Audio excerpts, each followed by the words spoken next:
Yeah.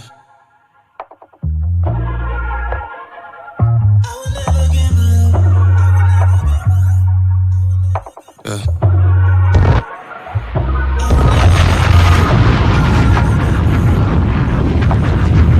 This is the Born of Levi experience on G.O.C.C. Media. Shalom, family. Hit that like button on your way in. I will never give in. I will never give up. Through my trials and my tribulations when I feel like just giving up. I will never, I will never, I will never. I will never, I will never, I will never. I will never give in. I will never give up. Through my trials and my tribulations when I feel like just giving up. I will never, I will never, I will never. I will never, I will never, I will never. Look, I can't fold, no, I never stop. Keep my hand to the work, I'ma punch the clock. I've been through a lot, but I ain't never think one time that I was gonna ever stop. I let this truth, it's my calling. So through the bad, I'm gonna stand tall. Been taught against even using abuse, but I hire my strength so I won't fall down. No, no, not a man pleaser. Only thing is shy and combat evil. I'm not perfect, but I will be it. On that day, my body died, my spirit leave it. Blameless, moving forward, corrected. Pray on my downfall, I'll let you. I forgive you in a second. Hug or pray that you get blessings and pray that you start to correct me. I'm not losing my spot in the kingdom as a body, we gotta be selfless. We might fall to sin, but get up again. Never ever make the flesh a friend. It get better, never lay down. Suicide ain't the way out. Life get hard, but it plays out. If you pick up first and bow down. I will never give up. Through my trials and my tribulations when I feel like just giving up. I will never, I will never, I will never. I will never, I will never, I will never. I will never give in. I will never give up. Through my trials and my tribulations when I feel like just giving up. Shout out Shadiawa. I will never, I will never. Aka come, welcome home. I will never, I will never, I will never. We ain't giving up on this truth, that's a lie. Why would I sell my soul for a night? It's shy all I got. These scripts all we got.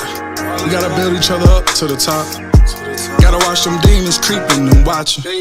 Men lie, women lie. Scriptures don't. Christ won't leave you forsaken.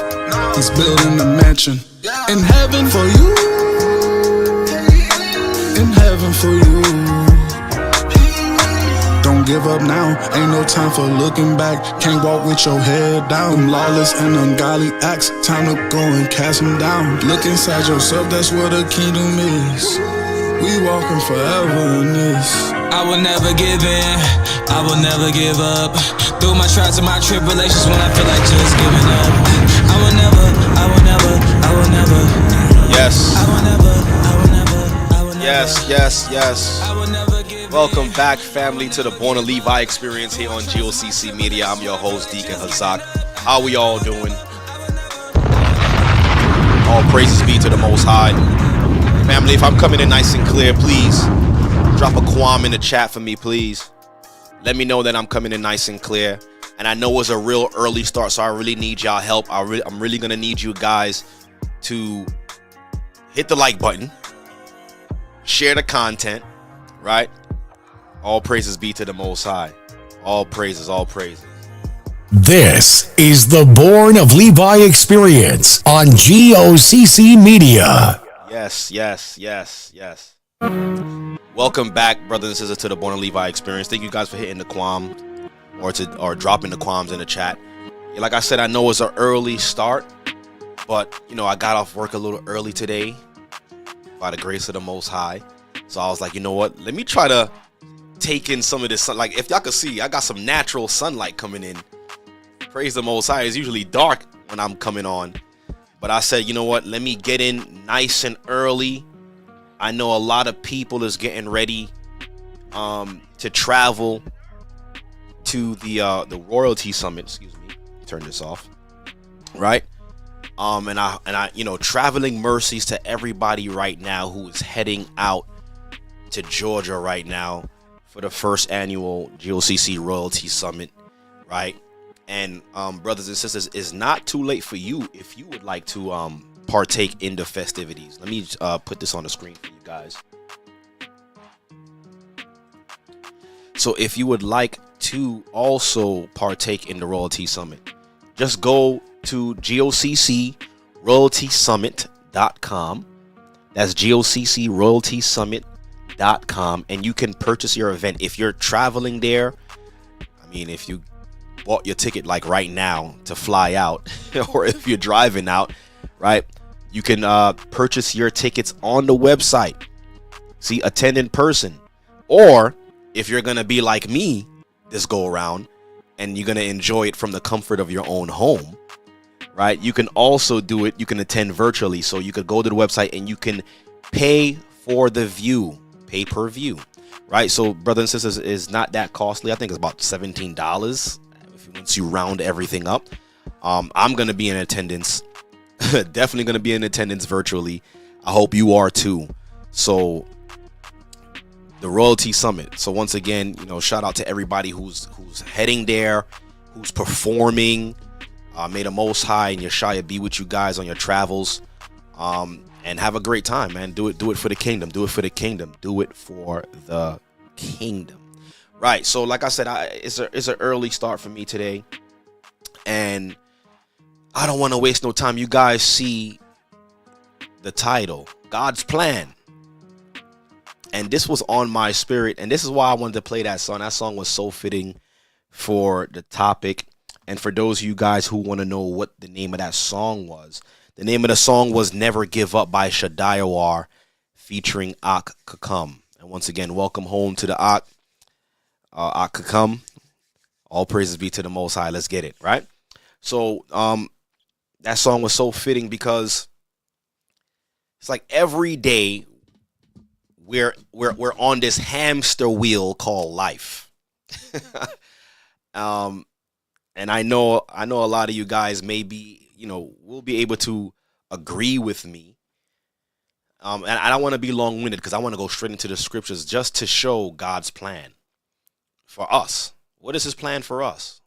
Because it seems like there's no ease. And I'm going to actually read a scripture on that too.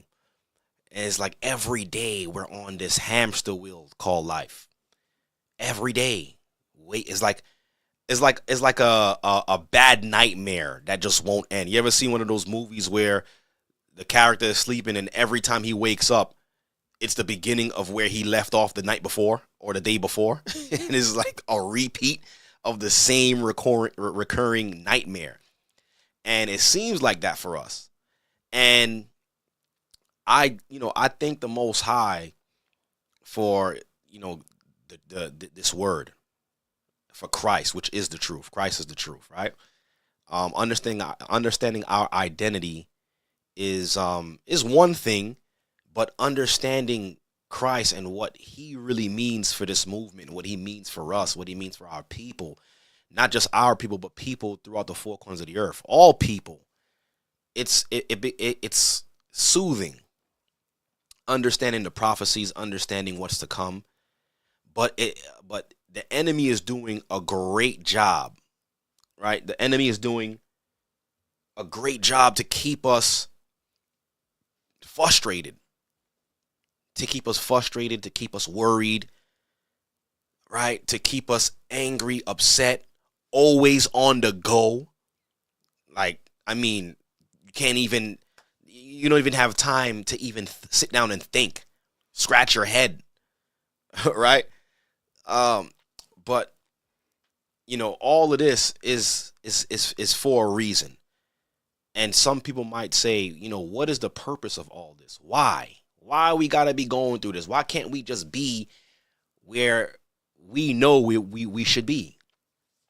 Right? And this is why I put the title as what is God's plan for us? And like I said, I'm not going to be long-winded. I'm going to see if I could try to still enjoy some of this sunlight after this broadcast, but if I don't, I got the window open, I got the light coming in, so I feel good, I feel refreshed. I got a cup of coffee here. We rolling. And once again, brothers and sisters, please hit that like button on your way in. Drive the traffic. I know that's not my usual time that I come on, but hey, let's get it anyways, right? So, like I was saying, it seems as if we're on this hamster wheel called life. And not just that, not just the hamster wheel called life, not just the everyday task and struggles that we all deal with outside of the truth, or I wouldn't say outside of the truth because we're living the truth, but outside of the Shabbat, coming to service, and you understand, daily things that we have to do. We have to deal with these things, bills, debt, having an income, children, and now children plays a part in this. And I don't know for y'all, but sometimes I sit and I think, and I'm like, yo, dang, what are we gonna do with these children? What are we gonna do with this generation that we're raising up for what's to come? And a lot of us know what's to come. A lot of us who's in tune, and we've been following the church, and we've been reading the scriptures. We know what's to come. So now, me, looking at my children, I look at them, and and all I can say to myself is, I really pray that I'm setting them up in the right way to be accepted by the Most High, right? And that's the best we can do right now, is just to show them the way, and have faith that the Most High is going to lead them after us in the same direction, because the Most High didn't give us this information, this truth, for us to sit on it. The Most High promised that he would bring us back, bring back his chosen, bring back his people, and it has to start somewhere. So praise the Most High that it started with us, and we're making that transition for our children, so that way they could walk in it naturally. And I don't know about y'all, but I noticed it through my children. I noticed how almost like second nature for them when it comes to this truth, when it comes to understanding God's word and understanding who he is, understanding the feast days and things of this nature, right? And yesterday, I can remember, I'm going to share this with you guys. Yesterday, I work long hours, whatever the case is. And yesterday, I was done. Like done. I pulled into the driveway and I just sat there for a little bit. And I looked in the sky and I said, Father, I'm tired. I literally just said that. I didn't share that with nobody. All right, but I'm sharing it with you guys, right? You guys are special. So I just looked up and I just said, Father, I'm tired. Like, you ever been tired? And I'm not talking about you young ones talking about I'm tired of school. I'm tired of doing homework. That's not that kind of tired I'm talking about. It's just a fatigue or a tired that I couldn't even explain. It just felt like I just had no time to just like rest or just think. That's how I be feeling sometimes, like. And and in times like that, we actually have to cry out to the Father and let him know, like, yo, I'm tired. We gotta let him know. He tells us in the book, I believe it's 1 Peter's, that we gotta cast our cares on him because he cares for us. So sometimes we have to let him know that. But he also let us know this, right? And I had to, after saying that, Yatazak, Kazak Hebrew Harris says, tired of being tired. Exactly. You know the feeling, Ak. I know you know. Just tired of being tired. And this is what actually sparked this kind of conversation that we're having today, right? So saying, just looking up, telling the Most High, yo, I'm just tired, yo. I'm done right now. But I know we can't just not do anything. We have to continue to work. This is why, when Christ returned, we if you've been working, you should be worthy of some type of reward, because if you got to continue to work, if you faint not, and faint not, I should say, excuse me. Right. So this is part of that working for a kingdom. Like, it's every day we're showing the Most High that, we're working for our kingdom. And the thing is too, this gotta be I would say training as well too, because there's no people on this earth. I'm gonna say this, and I'm gonna say this proudly too. I don't think there's any people on this earth that can endure what we're enduring and still do it with a smile on our face. Most nations already would have went to war for their freedom. They would have went to war for equality. But we're the only people that would march for equality and be happy marching and still get nothing out of it. And when I say get nothing out of it, the right to vote, and I'm sorry to say this for a lot of the old school or the older generation, our elders before us who fought, and some, they say some died for, just to have the right to vote. But what did we actually gain? What did we actually gain by voting? I'm still trying to figure it out. Because even from the time when I was younger, from the time when I was able to first vote, and I remember like it was yesterday, I really thought that my vote really made a difference. But it's not until I got older I understand that voting, like, they need the black vote for whatever reason.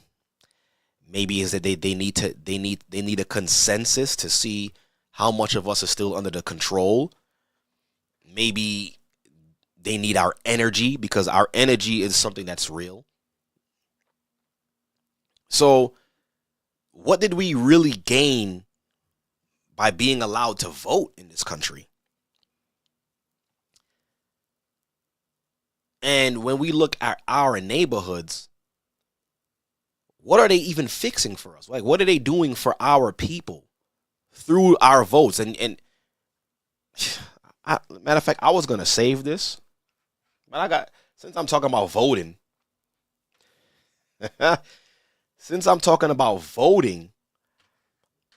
I might as well just bring this out right now. I mean, why wait? Why wait? Right? Finding the stupor. And I should have did this since last week, but it slipped my mind. Right? And I got to talk about this, because this just shows you what they think about us, like how they view us. So I think it was about 2 weeks ago, President Bush, I said President Bush. Why is he on my mind? President Trump came here as well as rapper. Oh, hold on. Calm down. President Trump comes to New York, the Bronx to be exact. And as he's campaigning, he brings out 2 rappers. Let me make the screen bigger because it's a short. I couldn't find an actual video. So it's a short. So, and for some reason, the shorts don't play like regular videos. But I want you guys to see this. Is this what we're voting for? Chef G. Does everybody know Chef? How are you, man? Hey. Oh, I like that. I want to get that done. One thing I want to say. They always gonna whisper your accomplishments and shout your failures. Trump gonna shout the wins for all of us. What does that mean? What, like, what did that even mean? They're always gonna whisper your acknowledgement. Listen, I'm lost. And shout your victories. So I guess that's his name is Chef G. So I guess in the eyes of white America and Donald Trump, he's the voice for black people. This is what they think of us. Make America great again. You could have paid anybody to go up there and say that. Let's watch it again. Thank you, fellas. I appreciate it. That's where I like those teeth. I want to find out where you did. I got to get my teeth like that. I got to get my teeth like that. See what you see? And the thing is, they don't understand his sarcasm. The undertones of disrespect embedded in the sarcasm. They don't even understand that. I gotta get my teeth like that. Donald Trump, you're about 65 years old, about to be 70. And you talking about grills in your mouth? You got to get your teeth done like that? I want that to happen to me. Here as well is rapper Chef G. Does everybody know Chef? How are you, man? Hey. Oh, I like that. I want to get that done. I want to get that done. He's talking about his teeth. Yo, this is what they think about us. One thing I want to say. They always gonna whisper your accomplishments. They always gonna whisper your accomplishments and what? And shout your failures. And shout your failures. Trump gonna shout the wins for all of us. Trump gonna shout the wins for all of us. So after he said that, they should have panned the camera through and showed what the Bronx looked like. Is he gonna fix this for us? Make America great again. And they're cheering. And they're cheering. And they're cheering.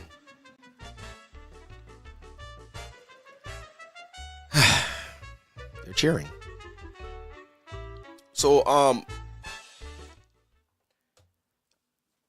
now I'm gonna ask y'all again. What has voting ever done for us? Because this is what they think of us. They could have brought out someone amongst us in high level of academia, someone with degrees, someone who's credible and who's actually contributing to society, whether in the medical field, science, education, right? Architecture. These are people who contribute to society. You bring out rappers. What is their contribution to society? Gang violence, drugs, money, murder, fornication, black on black crime, hatred for your brother. The list goes on. So this is who you bring out to represent the black community. And again, what has voting ever done for us? And some people might be like, yo, what is God's plan for us? Because like, what is that? I don't know. Yeah, yo, but the thing is, they all, somebody says, didn't Biden use Cardi B to speak for us too? See, I didn't even know about that. He probably did, and if she did, there it goes. The black consensus is rappers and entertainers. No one in the high academia. No one who's contributing to this society, right? But I think, wasn't it Hillary Clinton? She went on the Breakfast Club talking about she always rolls around and she always in her purse, she always have hot sauce in her purse. And mind you, she's speaking on a black platform. So this is how disrespectful they are and how they think the level of our education is. I could just say something like fried chicken and I would get black people to like me. All I got to do is talk about hot sauce and they'll be like, oh yeah, she's one of us. That's what they don't think anything higher than hot sauce, chicken wings, and rappers. And anything outside of that, they can't exalt that. Which brings me to Deuteronomy 28:65, and it reads, and among these nations shalt thou find no ease. This is what the Most High told our forefathers, right? for being disobedient, for not keeping the law, statute, commandments, for not worshiping him and also going into worships of other strange gods and worshiping them and offering our children, not matter of fact, not our children, his children to them. This is what he gave us. He says, and among these nations shalt thou find no ease. And that's not just talking about when it comes to work and employment. It's in almost every aspect that you would try to find ease. Like, you just minding your own business, but they have to find a way to make you feel lower than them. And among these nations thou shalt find no ease, neither shall the sole of thy foot have rest. But the Lord shall give thee there, a trembling heart, and failing of eyes, and sorrow of mind. And I thought of this scripture too when I said that yesterday. And I just looked up and I was like, Father, I'm tired. But I understand that this is something that we have to go through. So how can we find ease in a place where he said that we would not find ease? It's not possible. Because all this is the setup for what he's going to get ready to do. His plan. Right? It says, and thy life shall hang in doubt before thee, and thou shalt fear day and night, and shall have none assurance of thy life. Look at this. It says, in the morning thou shalt say, would God it were even. So we wake up in the morning like, dang, I can't wait till the sun go down, man, so I'll come back home already. Don't y'all be waking up saying that? I wake up saying that every morning. Excuse me. I wake up and I'm just trying to get myself together, and I'm like, yo, why am I getting up again? In the morning thou shalt say, would God it were even. And in the even thou shalt say, would God it were morning. Like, so now if you work in a night job, like, dang, I can't wait till my shift is done in the morning. This is part of that no ease. And this society has, and I'll be looking around at all, and the thing is, it's not just us. Yeah, we a lot of our people, we get the short end of the stick. We usually work a lot of the medial jobs, but everybody is working. But it's like this world or this society has been created in a way where everybody has to work. Like, everybody's in that rat race. Everybody's in that rat race. Everybody's hustling and bustling. And I be looking around like, yo, why is everybody working like this? But they made it, they've made it this way to the point where you have to work the way you work just to survive. And it's like, dang, this is torture.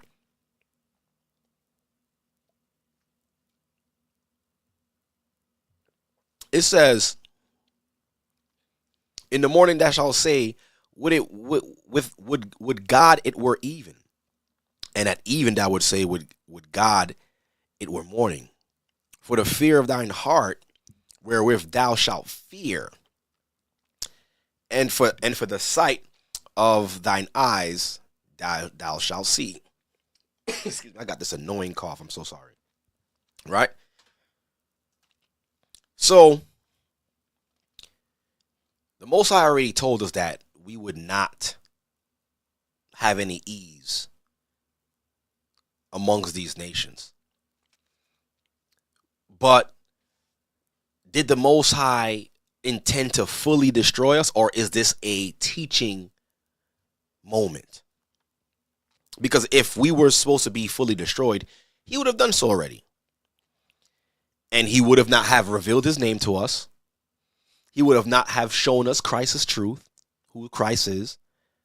Our children would be suffering. So what is the intent of all this? And this made me realize that God has a plan. But we have to be obedient to the plan. And a lot of us, we end up giving up because we can't take God's plan. A lot of people end up falling out of the truth and becoming unbelievers because they feel like they're not built for this. But listen, we are built for this time. Like Bishop Shamal always says, we were built for this exact moment, for this time. That's the reason why the Most High sent us into this earth at this time. Because there's something about our spirit which was different from our ancestors' spirit, our forefathers' spirit. And I'm talking about those who came off of the slave ships. They weren't built for a time like this. They were built to endure slavery, to endure the slave ships, to endure the lynchings. Was it fair? Was it right? No, it wasn't. But they were created for that purpose. Now here we are in this day and age, and we're enduring not what they have endured, but we are enduring nonetheless. And the spirit that the Most High has given us was prepared to go through what we're seeing on this earth right now, what we're going through. Right? Let me show y'all this.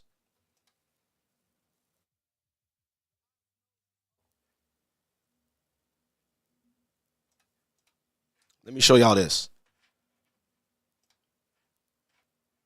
Like I said, it's just gonna nothing that we see on the news or that we see being portrayed out there is giving me the sign or is giving me the understanding that things are gonna get better. And I'm here to tell, everyone who's listening to the sound of my voice right now, right? Young, old, no matter who it is. Train your mind from now to understand that things are not going to get better. It has to get worse before it gets better. It has to. That's the only thing that I could see as a recurring theme in the scriptures. And it's every time you turn on the news, it's always bad news. It's rarely you find good news. I mean, if you want to take when they give you a feel good story like, yeah, the local firefighters rescued a cat from a tree. And then the next segment after that, 15 dead in a shootout. Like, what? How did you put those two stories together? It didn't make any sense. But y'all remember all the migrants that came into New York City? And they were being housed in shelters. Well, guess what? 65,000 New York City migrants just became homeless. 65,000.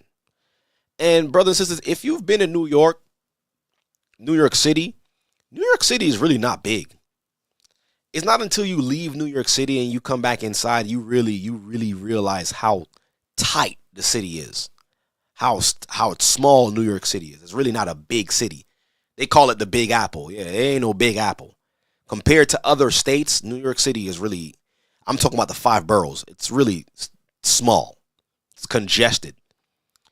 So now like the thing is, where are you going to put 65,000 migrants? Waves of asylum seekers arriving weekly. The city is evicting migrants from shelters to make room for new families. These are single adults who've been in the system for 30 days and have not been able to prove that they faced extenuating. Man, New York City's. I like this guy's channel. His name is Jordan Cash. And he's always making content about New York and how Finnish it is. But I get yet he still lives here, but I guess he in his mind he says, let me make money off of it while it's coming down. What that's what everybody does anyways, but 65,000 homeless. This asylum crisis continues to grow, and every single week, thousands of people come here from the southern border looking for a place to stay. But since the city's shelters are full, the only way to house new people is to kick out the current people, which means that to solve homelessness, this city's gonna make tens of thousands of people homeless. What a plan. With more than 65,000 migrants currently in the city shelter system, the city says it can no longer indefinitely house and feed these migrants. It worries me not knowing where I will go with my kids, especially because I have 3 small children. I don't know what will be happening next. Neighbors say the influx of migrants is overwhelming. It's unfair on them, it's unfair on us. We've got trash, we've got the constant noise. I mean, it's like Times Square when you come out of your home. The evictions today are part of a new policy that allow migrants to claim a shelter bed for only 30 or 60 days. The advocates say they are very concerned that this will lead to an uptick in street homelessness. We are connecting them to resources, and we are talking to them about what those next steps are. A lot of people inside shelter, if they just went out on the street, they're going to cause a lot of problems. Migrants can receive an extension and stay longer than 30 days if they can demonstrate that they have extenuating circumstances. There is so many people that with all the will in the world, we can't help them. Thousands more arrive every week. So what is going to happen here in the city? 65,000 migrants now homeless on the street. And it's prime for them to do that because it's summertime. So yeah, we could let them stay on the street. But what do you think is going to happen? It's going to be an uptick in crime, uptick of everything. Thefts, robberies, because I don't believe not all of them are criminals. There's some of them who's here with their family, and a lot of them, if they were given the opportunity, would find a job and just work. But there's a language barrier there. Virtue says, can they not go home? And here's the question. Here's the thing. That's the reason why they're called asylum seekers. When you're seeking asylum, that means you're escaping a war, or you feel that your life is being threatened at your country. So another country would open up its doors to people who are seeking asylum.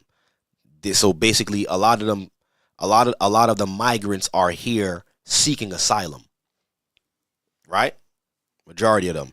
So there's really no home for them to go back to. So it's like, I thought the same thing too. Nina asks, how do these people eat? It beats me. I don't know. I really don't know. So yeah, they're basically asylum seekers. So now these asylum seekers who actually have nowhere to go are now here in the city to do what now? Try to find a way? How can they find a way when the city that took them in can no longer house them, can no longer help them? Is this Mayor Eric Adams' way of telling the citizens that the funds that we were supposed to use for you, but we were giving it to the migrants, have now been depleted? Huh? So it's like more bad news on top of bad news. Hold on. It's like everywhere we turn is more bad news above bad news. This just in as well too. Right?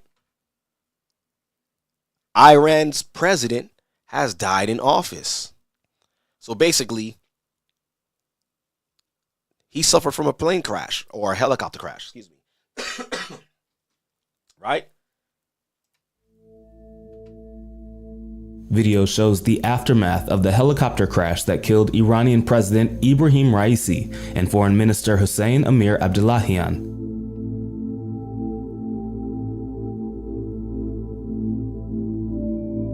The helicopter carrying the president and 8 others crashed in a remote mountainous area of northwestern Iran.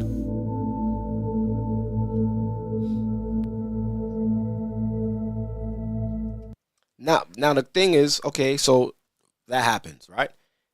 The helicopter crashes with 8 people on it. But that's bizarre. Usually before they put a high-profile individual in any type of aircraft or vehicle, that thing gets highly inspected to make sure that they can carry these people to safety. Now, who's to say there was some negative play behind that? Will that now increase the wars and rumors of wars that we hear about in Matthew 24?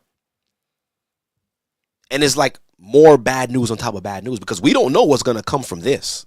Something might happen. First, wasn't it, correct me if I'm wrong, wasn't it one of their high ranking war generals was assassinated? Correct me if I'm wrong, y'all. That happened. Now, their president dies mysteriously in a helicopter crash. I don't know. So more bad news on top of bad news. And we understand that these things are happening, but we're living in the midst of these things.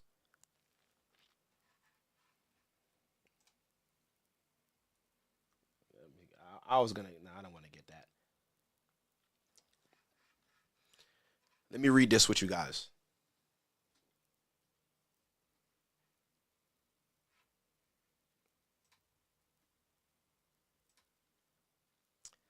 I'm going to the book of Zechariah. I want you guys to pay attention to this.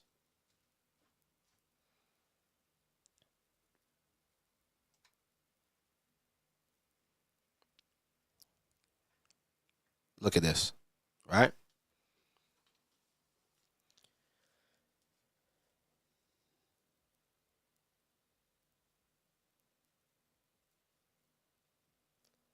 So it says in Zechariah 1 verse 12, somebody's angel says not true because Kobe Bryant died in one. Okay, but wasn't Kobe Bryant a high profile individual? And I believe he was a high profile. I mean, you don't get no higher than Kobe Bryant during that time. But I'm not saying that, what he suffered was sabotage. Who knows? I don't know. We don't know. So we'll just have to wait until whatever unfolds with the Iranian president, the information that comes from that. We just got to prepare for that, right? So I'm in the book of Zechariah, chapter 1, verse 12. It says that then the angel of the Lord answered and said, O Lord of hosts, how long wilt thou not have mercy on Jerusalem and on the cities of Judah, against which thou hast had indignation these 70 years, right? And the Lord answered the angel that talked with me with good words and comfortable words. So here's what the Most High said. So the angel that communed with me said unto me, cry thou, saying, thus saith the Lord of hosts, I am jealous for Jerusalem and for Zion with a great jealousy. And I'm very sore displeased with the heathen that are at ease. So don't think, brothers and sisters, don't think for 1 second the Most High don't see the unfairness, the injustice, right? With what's happening on this earth with his people. How we're being mistreated.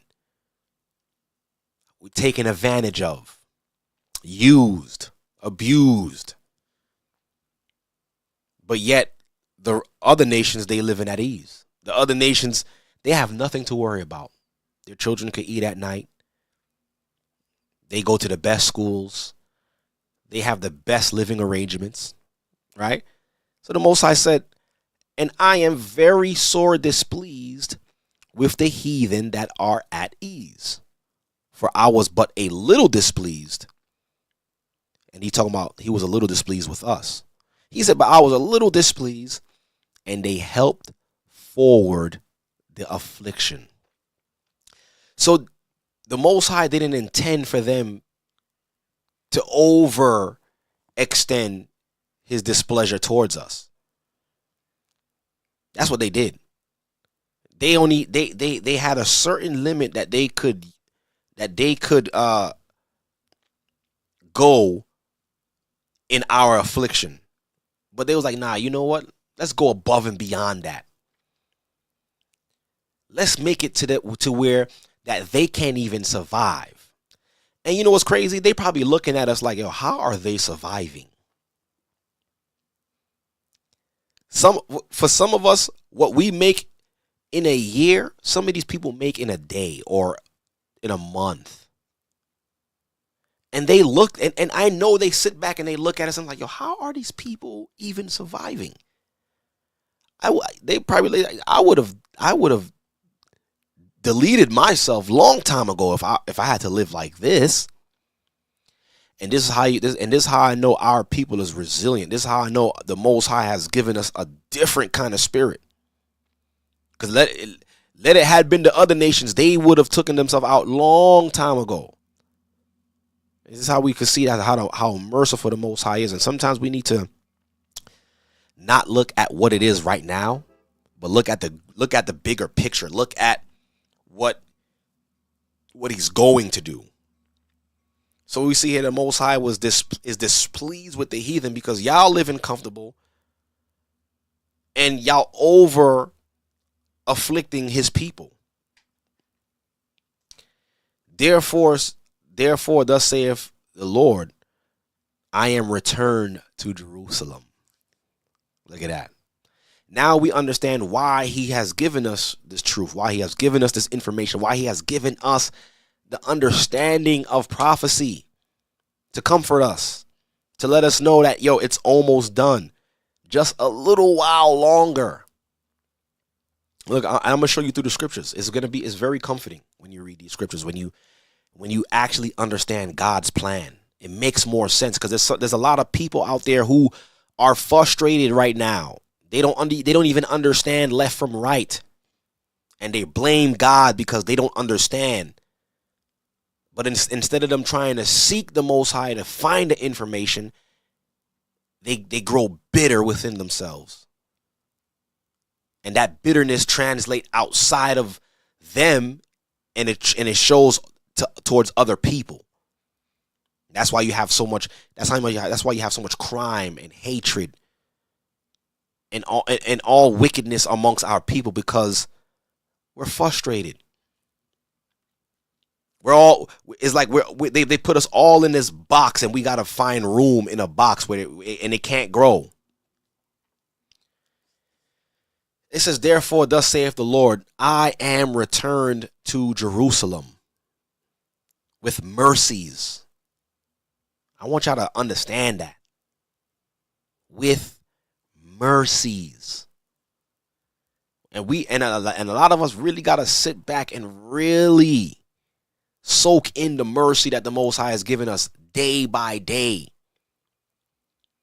I mean, it could be worse. We could be somewhere on the other side of the world without running water. Can y'all imagine that?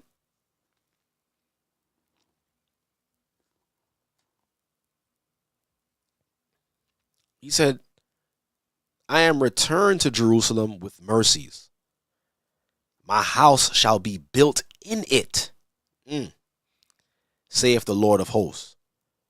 And a line shall be stretched forth upon Jerusalem. Cry yet, saying, thus saith the Lord of hosts, my city through prosperity shall yet be spared abroad. Shall yet be spread abroad.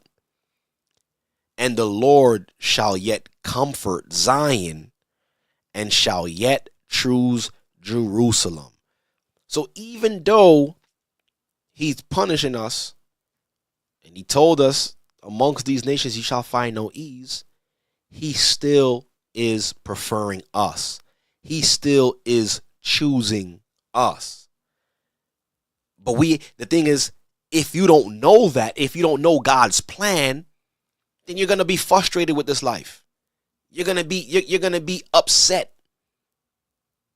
You're going to be hanging by a thread and be doubtful and just think that the Most High is trying to destroy you. Nah, all these things have to happen as part of the plan. It's part of the correcting period or the correction phase before he restores us. Remember, like I said, even when you're watching the news, all you see is bad. But it has to get bad before it gets better. Nothing in the news is showing me that things are going to get better. I don't see anything in the news that's showing me that things are going to get better.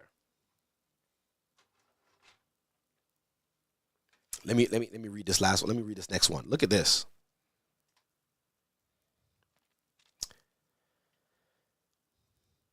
We got, and like I said,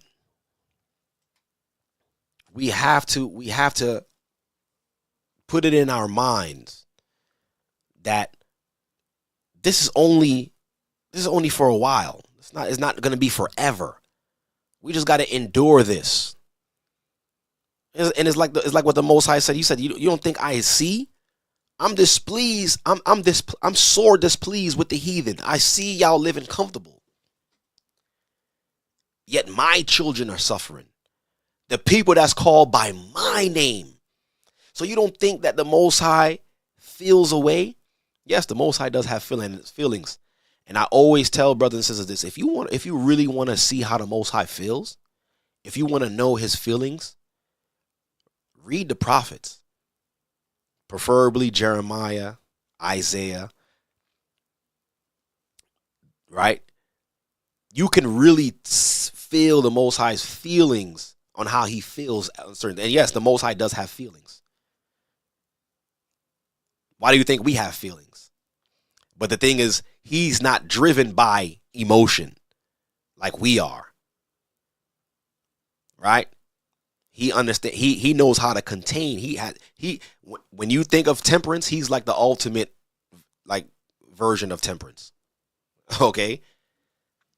But there's even scriptures where the Most High said, "Yo, there's gonna be a time where I'm not gonna hold my peace anymore."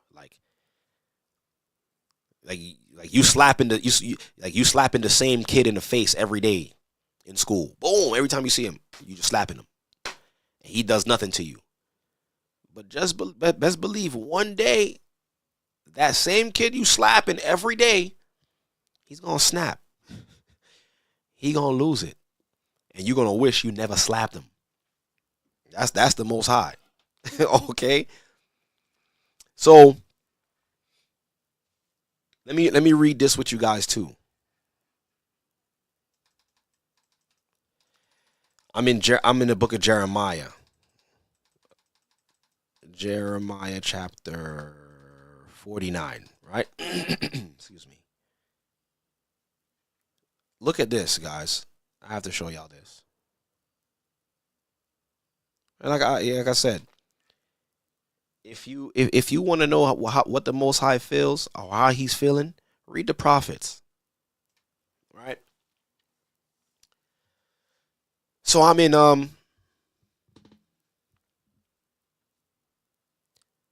in Jeremiah 49 and 27. It says, "And I will kindle a fire in the wall of Damascus, and it shall consume the palaces of Ben-Hadad." Is this what I want to get? I'm in the wrong. I'm sorry. I said 49. I said 49. I was supposed to be 46. I'm like, yo, I didn't read this earlier. I'm sorry. This is what I wanted. So it says Jeremiah 46 and 27. It says, listen to this. "But fear not thou, O my servant Jacob." This is to us, telling us not to fear. And be not dismayed. So the Most High never intended for us to be confused concerning his plans towards us, for the people of this earth, for this world. But he never intended for us to be confused. And that's the beauty about the Most High. Right? He's going to give us an insight of what to do or what's going on for us to prepare and be better.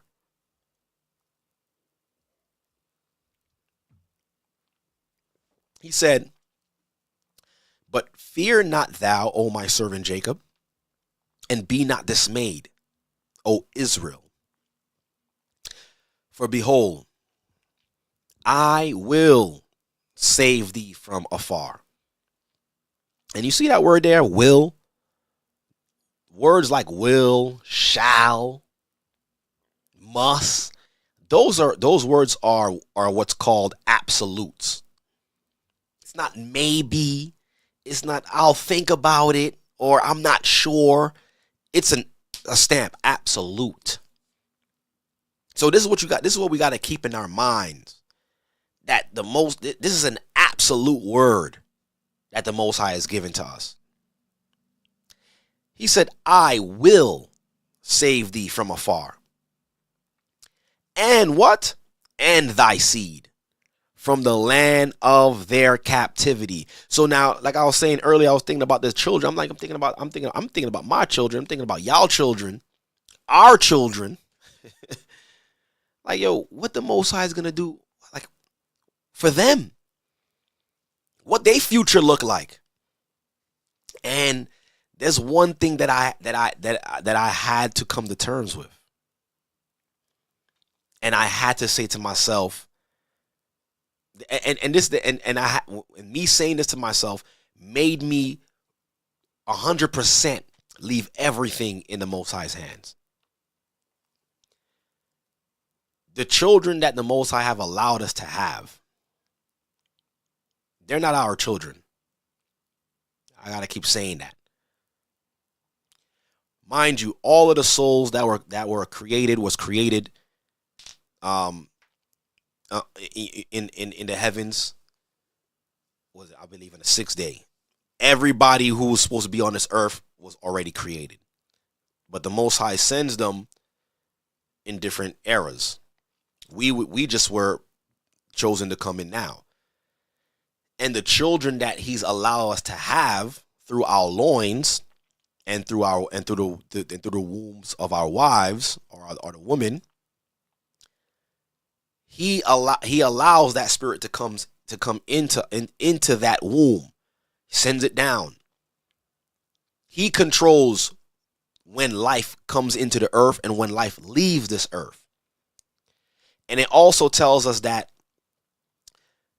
there is a set number of souls that was actually created.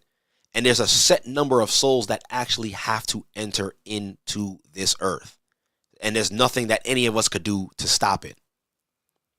So if the Most High is going to send an earth to your womb, you can't stop it.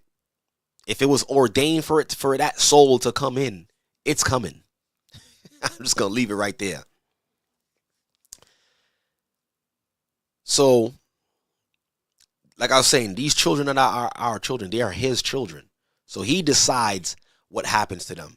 And let me finish the point before I forget it. When I had to come to terms with myself, I said to myself, the Most High knows what to do with these children.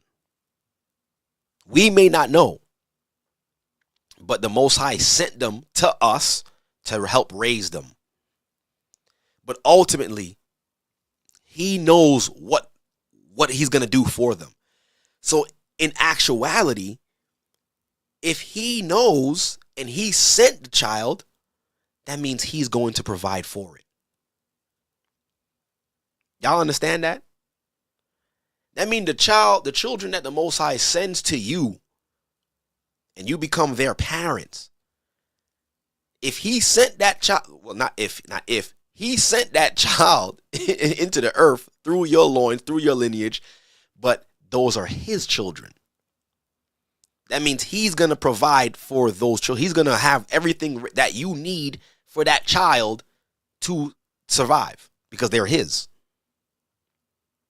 And when I realized that, I'm like, yo, okay.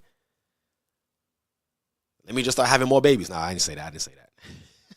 You still gotta operate in wisdom. You still gotta be wise. But at the end of the day, if the Most High has chosen you to be the father or mother of a certain particular child or a soul, it's coming, right? So we are not to worry about our children. The only thing we need to worry about is teaching them how to fear the Most High. That's really what we need to be teaching them. Back to the scripture, it says, Jeremiah 46 and 27, it says, but fear not thou, O my servant Jacob, and be not dismayed, O Israel. For behold, I will save thee from afar, and thy seed from the land of their captivity. And Jacob shall return, and be in rest, and at ease. So he has to remove us from the face of the heathen, because amongst the nations, he said we're not going to have no ease. So the fact that we have no ease amongst these nations is telling me that as long as we are amongst these nations under their rule, we will never have any ease. So don't look for no handout from them. They're not giving you no reparations. They're not trying to help you do anything. The only thing they're going to help you do is put you in more debt and give you more things to keep you under them. But the Most High said he's going to save us and our children from our captivity. Then we will be at ease. Then we will be at rest. So this is what we have to understand. This is what we're going through. Every morning when that alarm wakes up, understand that this is God's plan. Can't fight against his plan. You gonna fight against God? Can't. We just got to be obedient and let his will be done. We pray that almost every day, right? Don't we? Our Father who art in heaven, hallowed be thy name. Thy kingdom come. Thy will be done on earth as it is already in heaven. Because in heaven, everything is in complete order. This is why we see what's going on in this earth right now is being dismantled, because he needs it to be in order under him. This is what we're seeing what's going on, right? But let me continue reading. He said that at the end of verse 27, it says, and Jacob shall return and be in rest and at ease, and none shall make him afraid. So don't we see the reverse of the curse that we just read in Deuteronomy 28? In verse what? I think it was 65. Right now we're getting the reverse of what we just read in Deuteronomy 28 and 65. Here's the plan for it. See how beautiful the Most High is? How amazing it is once you understand precept?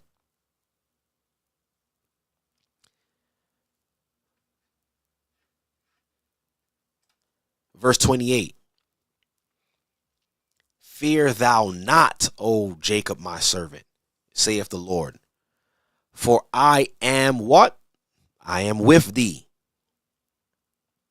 For I will make a full, and I don't want to speed past that. Let me not speed past that.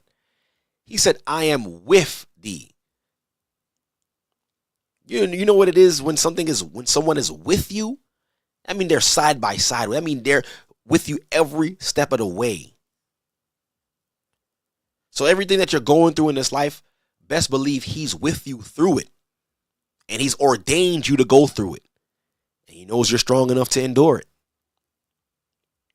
it. He said, fear thou not, Jacob, my servant, saith the Lord. For I am with thee. For I will make a full end of all the nations whither I have driven thee. But I will not make a full end of thee, but correct thee in measure. You see that? So this is for our correction. This life that we're living, this hamster wheel. This so-called hamster wheel. Every morning that the alarm is going off, and it's like you about to catch a heart attack. You popping out the bed. And some of us, we waking up before the alarm clock and we get upset.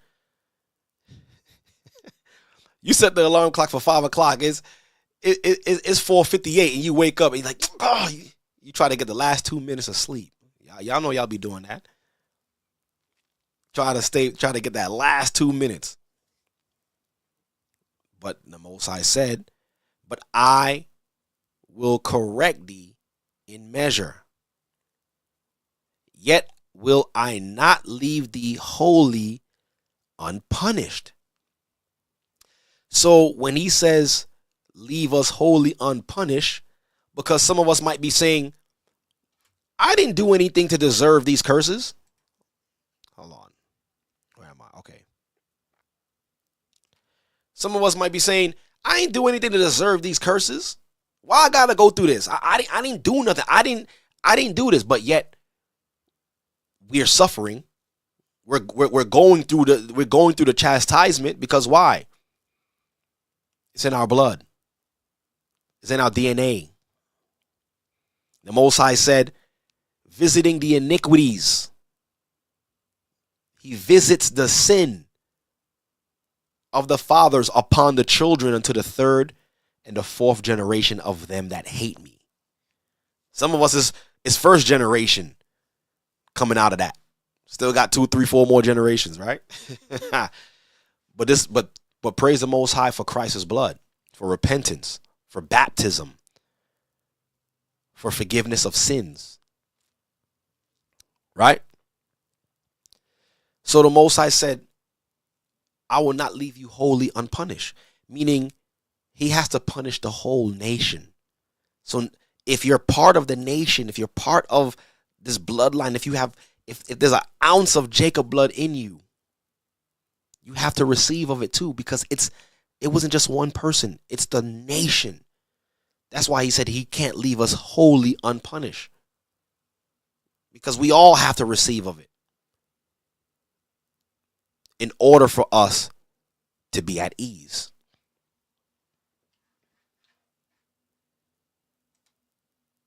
Right? And like I was saying about our children, like we don't really got nothing to worry about when it comes to providing for them. The Most High is gonna lay it out for us to be able to take care of them, because they're his children. He sent them in this earth. But what we do have to worry about is what they're being taught and how we're teaching them. Y'all see that on your screen? This is a new word here, right? I'm sorry. Let me get back to the screen that I was at. How did this happen? All right. Gender fluidity. Right? This is I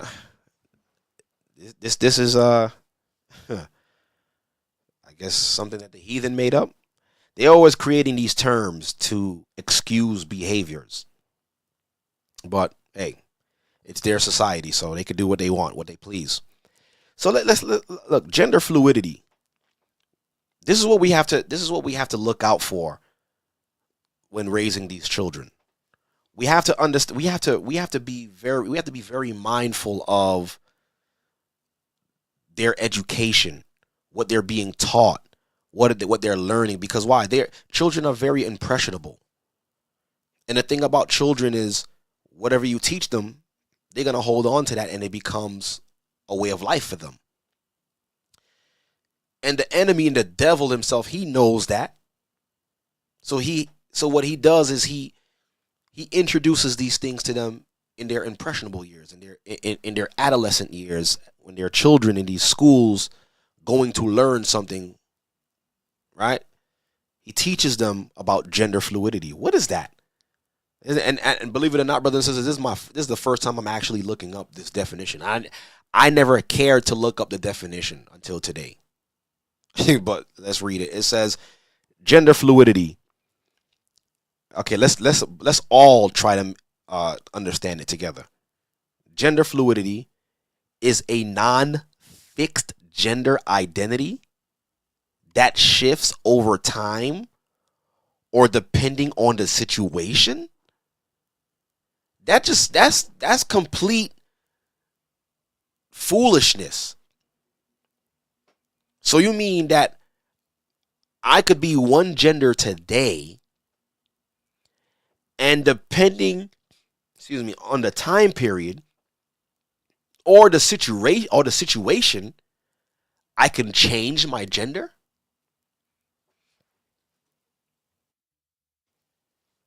That's weird. It says these fluctuations can occur at the level of gender identity or gender expression. Like, what? So your gender has an identity and your gender has an expression? How come we didn't learn that growing up? What? Sorry about that. I didn't even realize this thing was dying. So it says a gender fluid person may fluctuate among different gender expressions over their lifetime. So is this telling me that there's no limit to a person's gender expression? Is this what they're trying to teach our children? It says a gender fluid person may fluctuate among different gender expressions over their lifetime or express multiple aspects of variation of various gender markers simultaneously. So someone can be multiple genders at the same time.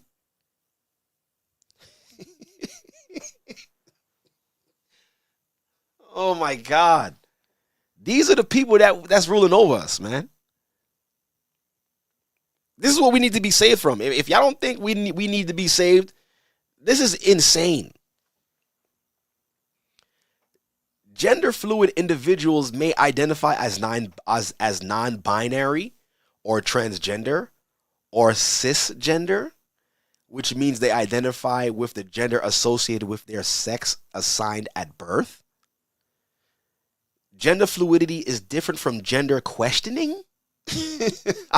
I'm sorry that I'm reading it like that, but I'm reading it like I'm asking a question because I don't understand what this is. All right, gender fluidity is different from gender questioning, a process in which people explore their gender in order to find their true gender identity and adjust their gender expression accordingly. Gender fluidity continues throughout lives of gender fluid people.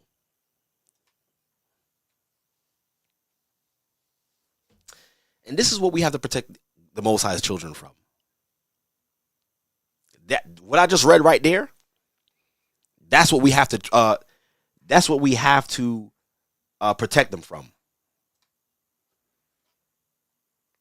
Look, I have to show this.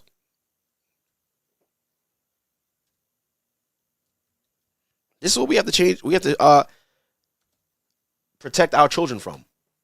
Gender fluidity. We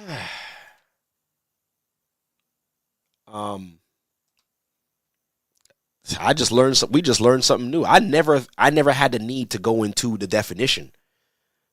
But I did. Let me see. Let me find this video. All right. 2 videos I'm going to play real quick. Right? Hold on.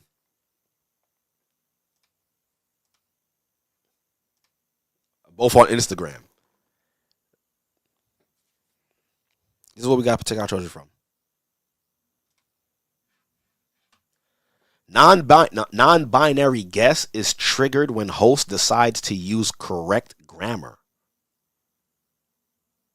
Good afternoon to you, Shivani. Good afternoon, Julia. You know my pronouns are they, them. How are you doing? Yeah. Thank you for telling me your pronouns. I use correct grammar. So the only thing I would need to refer you to to your face would be you. But I'm not being rude. You can choose your pronouns. You can choose what you want to call yourself, but you don't get to require me to use incorrect grammar. Exactly. We're talking about grammar. Correct grammar is you are a she, I am a he. Now you're trying to undo my education by telling me that what you learned was wrong. I am not a she, I am they, them. No, you're not gonna bring me into your foolishness. And this is what we gotta teach our children. You're not gonna bring me into this nonsense. That you're whatever fairy tale land you're living in, I don't live there. And factually incorrect things. You're not a plural. You're a one person, and you're a female person. So I will use she and her. Thank you very much. Right. Do what you like, I guess. Well, there you are. You didn't need to tell me then, did you? Maybe I'm just making sure people know in case they're watching and they want to refer to me respectfully. Is it disrespectful for me to use correct factual grammar? It's not incorrect or unfactual grammar to use singular they, them pronouns for an individual. But we're here to talk about the CAS review. We are, but you chose to bring it up. Exactly. You chose to use the incorrect pronouns for me. I chose to use the correct pronouns for a single woman who is appearing on my show. And you see how delusional they are. How can you tell me that the pronouns that I'm using are incorrect when we all were taught those pronouns was assigned to everybody at birth? You knew it was only two, male and female, he or her, him, her, he, she. But yeah, I'm not a single woman though. I'm a very special I'm not a single woman. I'm a very special non-binary binary trans person, as you just pointed out. Good afternoon to you. This is what we have to protect our children from. This is what the Most High has tasked us to protect his children from. Foolishness like this. Right? And also, I'm so happy that there's people who makes fun of this stuff. Let me just play this. Look at this video. This is the last video I'm going to play. This is a queer fat club. I'm queer and fat. Okay, thank you for joining. We're just introducing ourselves at the moment. Okay. Do you want to go ahead and introduce yourself, Joe? Yeah, my name's Joe. I go by he, they, and I identify as 275 pounds. Okay. I feel like Jay's kind of making fun of me, though. I know it's kind of a shock. I know, kind of a new thing. I'm just, Do what? I said I apologize. Oh, no, you're good. Are you comfortable leaving the group at the moment? Why? I'm not understanding why you're joining the group. This is the queer and fat group now. Yeah. Yeah. That's what I came here for. Okay. And you said you identify as fat? Yeah. Okay. This is just for fat-bodied people. Yeah, I understand. I identify as a fat-bodied person. I'm not understanding where you're coming from. Are you guys comfortable with me here? I mean, I'm pretty chill on my end. I'm not comfortable, no. Can we take... But you see what he's doing, though, right? He's gender fluid. At that point in time, he feels that he's 275 pounds. And he goes by he, they. Like a vote. This is a queer fat club. I'm queer and fat. Okay. See what he's doing? That was genius. And I believe that's going to be our children. Our children is going to be the ones to point out the error in their foolishness. Anybody could just wake up one day and just say, I'm this. And according to the system, you cannot say I'm not because this is what I feel. And he just pulled their card. And you see how uncomfortable it made her?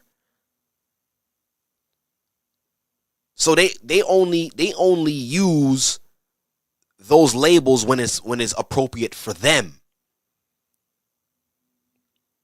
This is what we gotta protect the Most High's children from. I'm so happy he did that. Oh man, I hope that was a laugh for everybody. But along the lines of the children, let me read this real quick. I'm going back to the book of Isaiah. I'm in Isaiah 29. And like I was saying, these children are not our children. The Most High proves that. Let me show you this, brothers and sisters. So it reads in Isaiah 29 and 22, it says, therefore, thus saith the Lord, who redeemed Abraham, concerning the house of Jacob. So this is concerning the house of Jacob. We are the children of Abraham, but this is particularly speaking to the family of the tribe of Israel.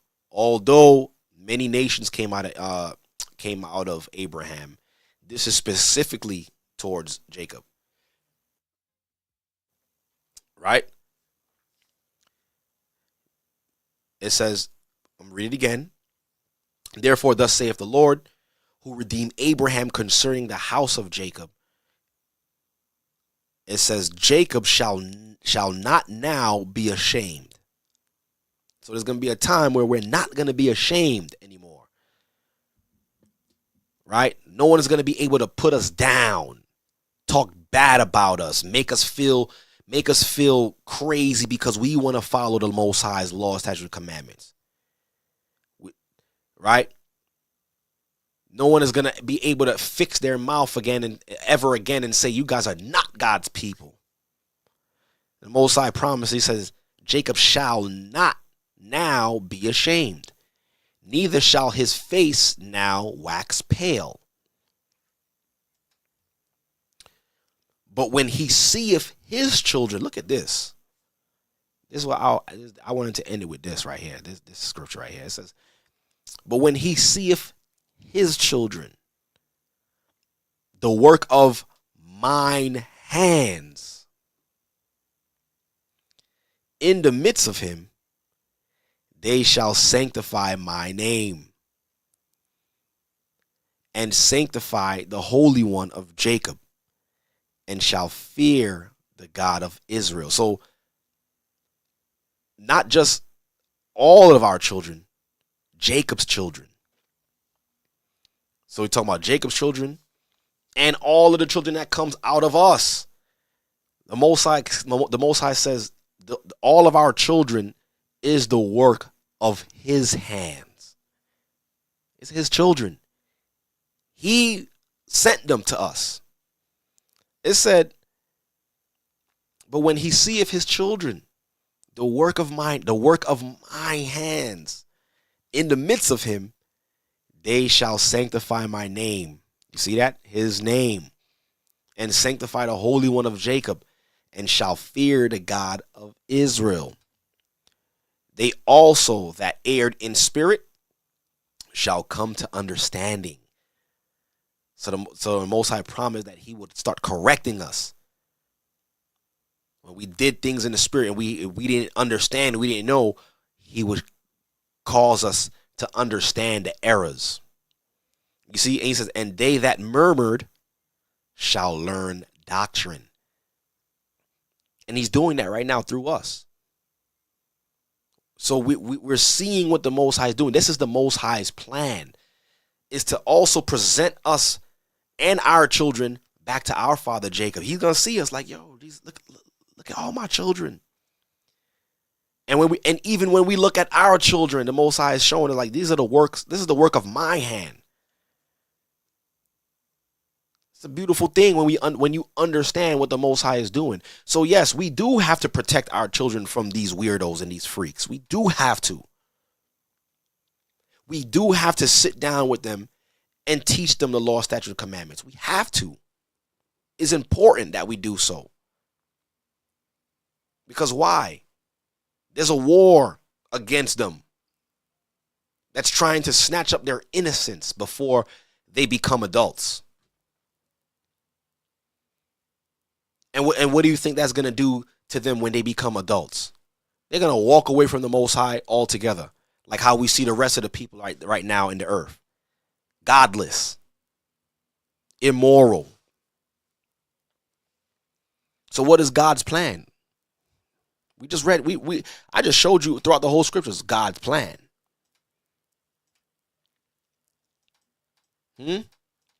Most High promised that we would be at rest.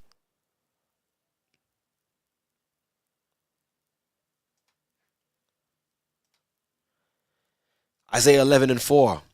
But with righteousness shall he judge the poor, and reprove with equity for the meek of the earth. And he shall smite the earth with the rod of his mouth, and with the breath of his lips shall he slay the wicked.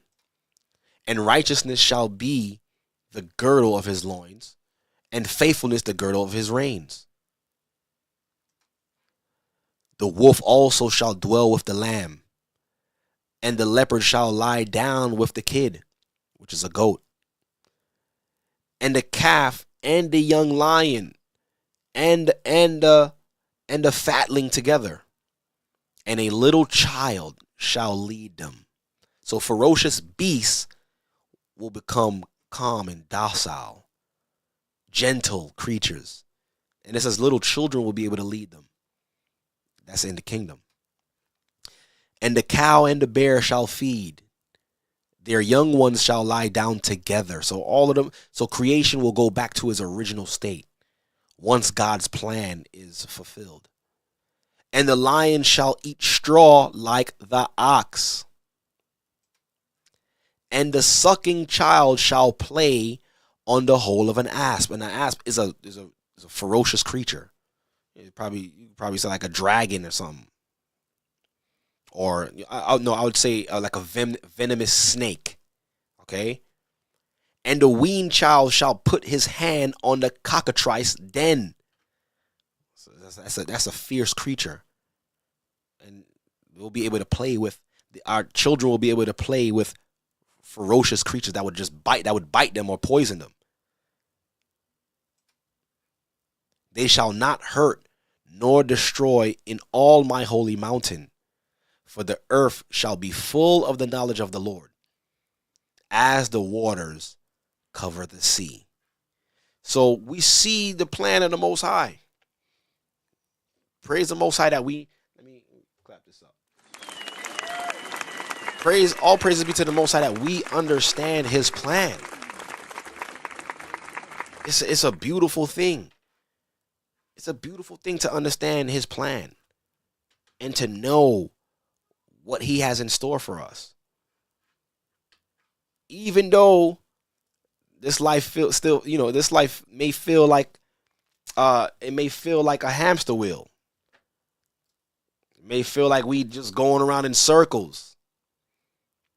Right? It may feel like it's never going to end. But there is an ending. It's a happy ending.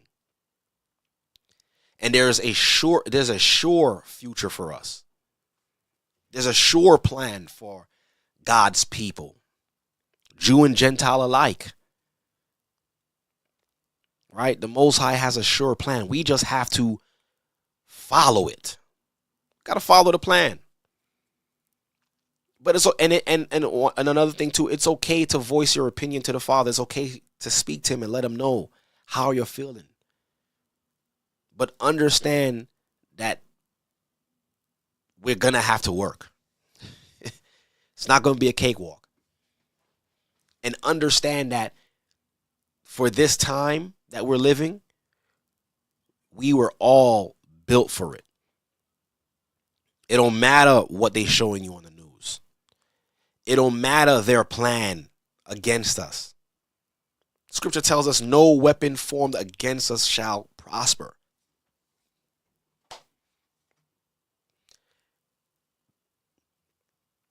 And if the weapons do prosper, so be it. It was the will of the Most High. Because what? You take us out, we just get to see the Father sooner than later. That's how you gotta that's how you gotta think about it. You can't cry over spilled milk. When we went to the water for baptism, the scripture tells us we are dead with Christ.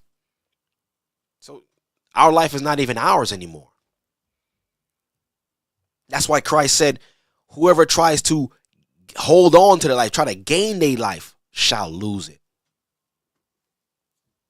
And whoever shall lose their life for my sake shall find it. And he was not talking about the physical. So we got to understand that this life that we're living is not even ours anymore. The Most High is going to put us and move us wherever he deems is necessary for us to be. And it may seem hard. It may seem trying. It may be annoying. It may be frustrating. You may be tired. But understand that that's the Most High's will for your life at that time. This is why the Most High said, I will not leave you uncorrected and wholly unpunished. He has to correct us and punish us altogether for the future glory to come. Y'all have to understand that. Y'all have to accept that. And I find that a lot of people who didn't accept that, those are the people who went back into the world and they just went back, gave up. They let situations and circumstances they're watching what other people are doing to make a decision on their life. Even though someone who's not living right and they're doing something wrong in the eyes of the Most High, should that make you discard everything that the Most High has shown you? So because this brother or this sister is not living right according to the Most High, and you end up leaving the church, so the laws of the Most High wasn't good? Was it the laws of the Most High wasn't good, or that person wasn't good? So you can't make a decision based off of someone else. We all gotta seek our salvation with fear and trembling. Okay? We all have to seek the Most High with fear and trembling. So I really wanted to share that with y'all tonight, God's plan. And I really hope that this brought clarity. I really hope that this brought clarity for a lot of us. 1 second. Okay.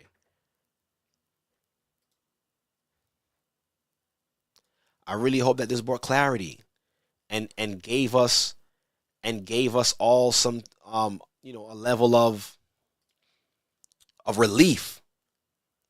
Because don't think for 1 second the Most High does not see what you're going through. Don't think for 1 second that the Most High doesn't care. We read it earlier. He said, yo, I'm very sore displeased on how comfortable the heathens is living, and my people is in ruins. The Most High said that. So what I'm going to do real quick, like I said, I told y'all already, I'm not going to be long.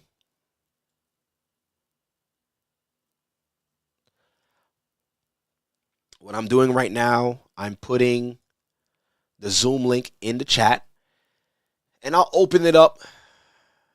I'll open it up real quick for questions. If anybody have any questions and would like to ask a question. What is this? 1 second, family. And if anybody would like to ask a question, you can do so. But if not, it's all good. I'll just get to rest a little bit earlier. it's fine. But I'm gonna put out the Zoom link. The Zoom link is in the chat currently. Let me pin it to the chat. All right, chat. So you guys could go into the chat. Y'all see it pinned there if you want to ask a question. I'll also take a look at the chat as well too. If you want to ask a question in the chat as well, is all fine, is all good. We'll do it either way. But I wanted to at least open up the line for, and if anybody has any questions, comments, or whatever, any concerns, now's the time to do so. Let me put this up here. Let me unmute this. Let me put this away. All right. So yeah, the Zoom link is there. Okay.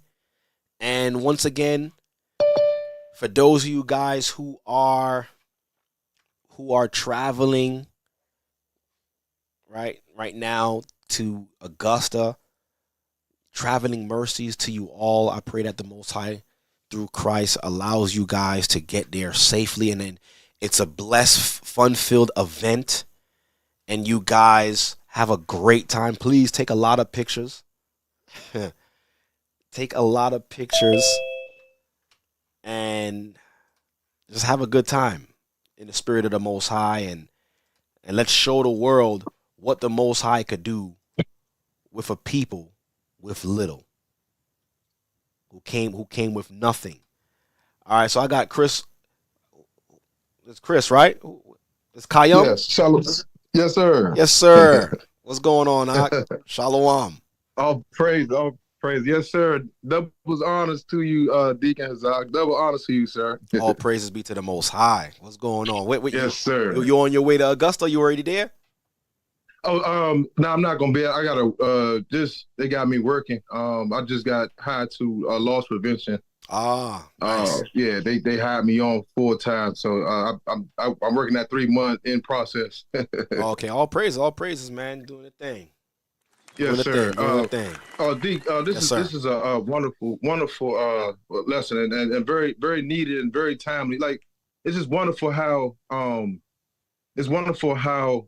leadership, like how when Elder decide to do this, it just keep getting better, and it's very encouraging to us, and that's why we know that our Heavenly Father higher, and by way of Shia and Rawchaa, they know what is needed for us to strive through this.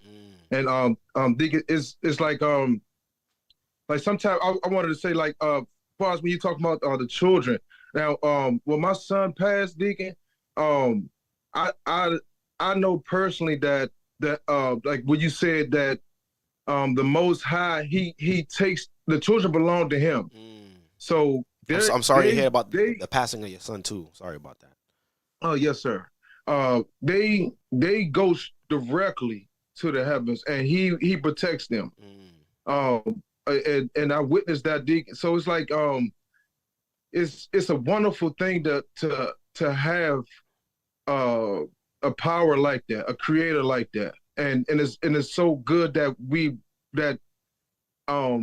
it came through all praise to the Most High, that it came through our elder, our beloved Elder Rawchaa, and it spread like this. Sometimes it feel like some of us feel like, well, for me, it feel like I'm in a Truman Show sometimes, and getting attacked, from left and right, and you'd be like, man, is this a dream? But then the reality sink in is that this is what it is. This is a part of the walk. Yep. You know what I mean? Getting attacked from all angles and wanting to rest, but it's no rest right now. We have to keep on striving and keep on walking in the straight path, even correcting ourselves as we do so. Yeah, that's big. That's big. Correcting ourselves. Yeah. Yeah, and that's the thing. I learn more.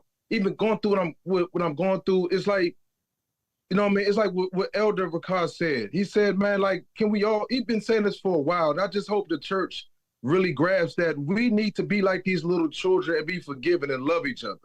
We all we got. Yeah.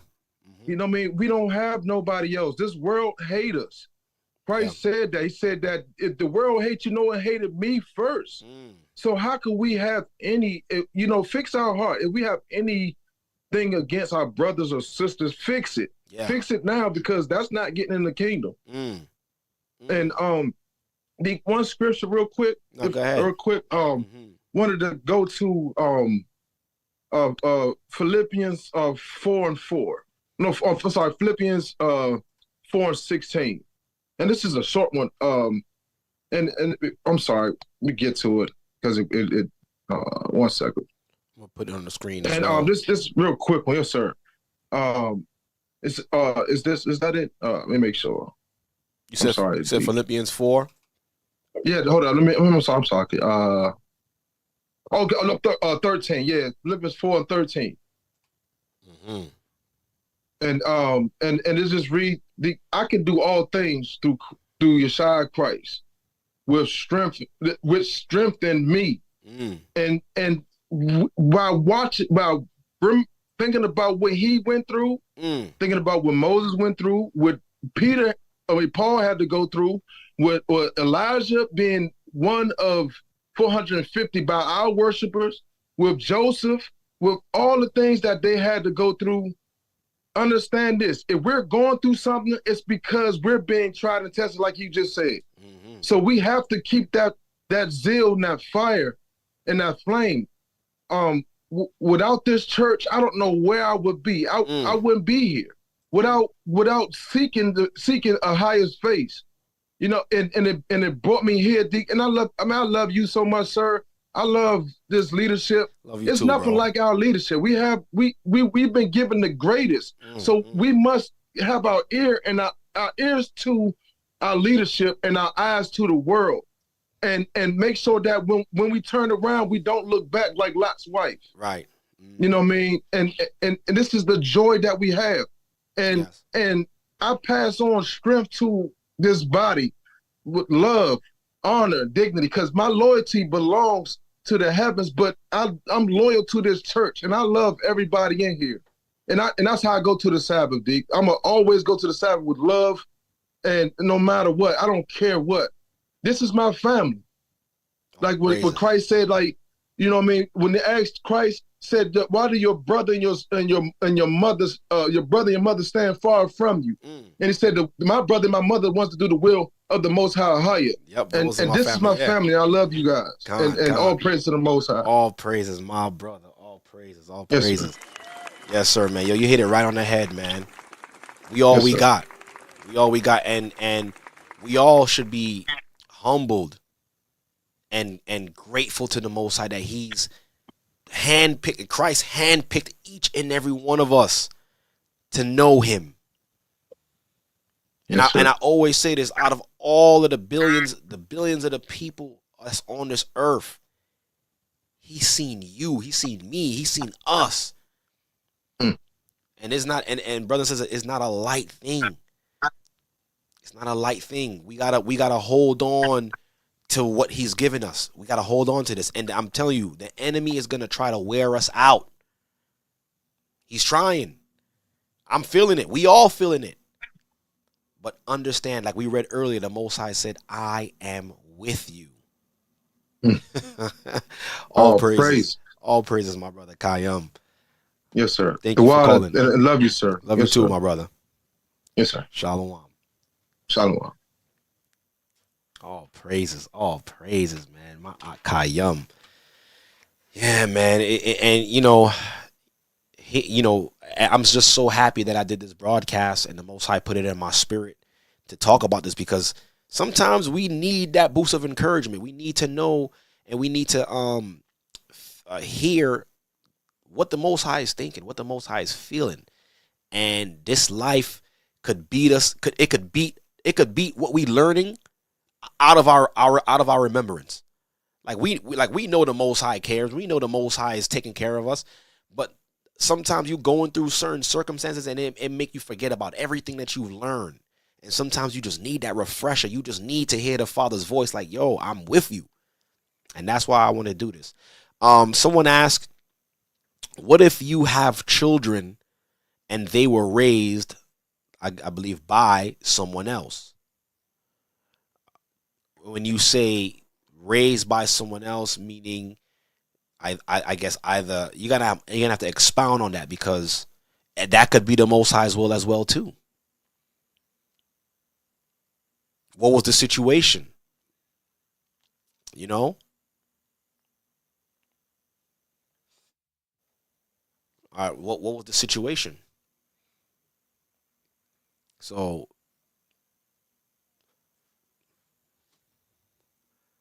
sometimes the Most High does things to protect the children as well too. Let me scroll down.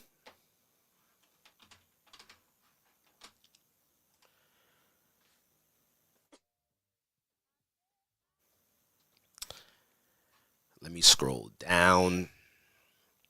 Let me see if there's any more questions in the chat right now. Not right now. All right, so I got my Ak Jordan Anderson on. Shalom, what's going on, Ak? You're live. My bad.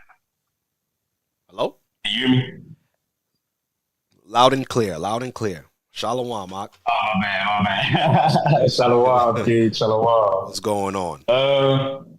Nothing. I just wanted to tap in, and I'm not gonna be long-winded, but I just wanted to say, as a young man, like learning my way in the ropes around this truth. One thing I'm really learning is to, as it says in Titus, maintain good works. Instead of worrying about, dang, how I'm gonna do this right now, like worrying about tomorrow, just worry about what I got right now. Yeah. And right now, I got this truth. I got me a job. I can't complain. I got food, shelter. I got raiment. Yes, sir. I can't really worry about the future. All I can do is take care of what I have right now. So it says that in Titus. If you don't, that's all I'm gonna say. That's all I'm gonna say. I ain't gonna bring but you said it. You said enough. You said enough. Praise the Most High. And excuse me. Some people don't even look at what the Most High has given them, but they look at what they don't have, and that's what causes people to be unhappy with themselves or to complain. And that's another thing too. The Most High does not like complainers. Complainers will not find their way in the kingdom. So I still find myself doing that. Excuse me. Yeah. I'm sorry. I still find myself doing that sometimes, but that's when you got to look at yourself. Right. You gotta think about, all right, chill out. You ain't got this right now, but yeah, you got to correct that. Yeah, you got. But as long as you're able to identify that and not let that spirit overtake you, where now you're just disgruntled. And then it comes off to the Most High as you frustrated with Him. So we gotta check that as well too. Ooh, I didn't even realize that. God, whoa. You know what I'm saying? Let me chill out on that thing. So yeah, one day I may end up doing the same thing, but I gotta even take more accountability, take more responsibility. Like, ooh, this might frustrate the Most High. Let me chill. Right. And just think about what you got right now. I don't want him to be pissed off at me. I got enough. And it's like I said, it's like I said earlier as well too. It's like, yo, it could be worse. Like, yo, we could be in a country where food, like, we don't have access to food anytime we like. We wouldn't have access to running water. So, and I told the people in the congregation in New York, like, yo, we're much better off than the rest of our brothers and sisters in other remote places. We're actually blessed, right? Compared to our other brothers and sisters in these other remote countries and places. We're actually spoiled. So just think about your situation. Look at your situation and be like, yo, would you rather it be something else? Because there's somebody in another place right now who wish they could just switch places with you just for a day. and they'll show you what they would make of that day, and then you look at him like, dang, I had all this to my disposal and I did nothing with it. See what I'm saying? So we're more blessed than we think. And one more thing. Yeah. I learned through the Holy Spirit. All praises. We scriptures say, seek ye the kingdom. You know what I'm talking about? Seek ye the kingdom. He knows what we need, and he shall add on to us. God. So as long as we continue to remember that and to be appreciative of what we got right now, we're gonna be straight. We gotta be straight. Of course, yeah. And that's the thing. And that part right there is key. Once you understand that, like understanding that not the whole not worrying for tomorrow, because Christ said tomorrow's troubles is gonna be there for tomorrow. Focus on the evils of today. Like there's things that you gotta overcome right now, rather than thinking of the things that you gotta overcome a month from now, 2 years from now, 5 years from now. Right? So yeah. No, for real. Con. I appreciate you calling in, my brother. It's always good when you call in, man. You, Kayam. Yes, sir. All praises. Yes, sir. All right, shalom, my shalom, Mark. All praises.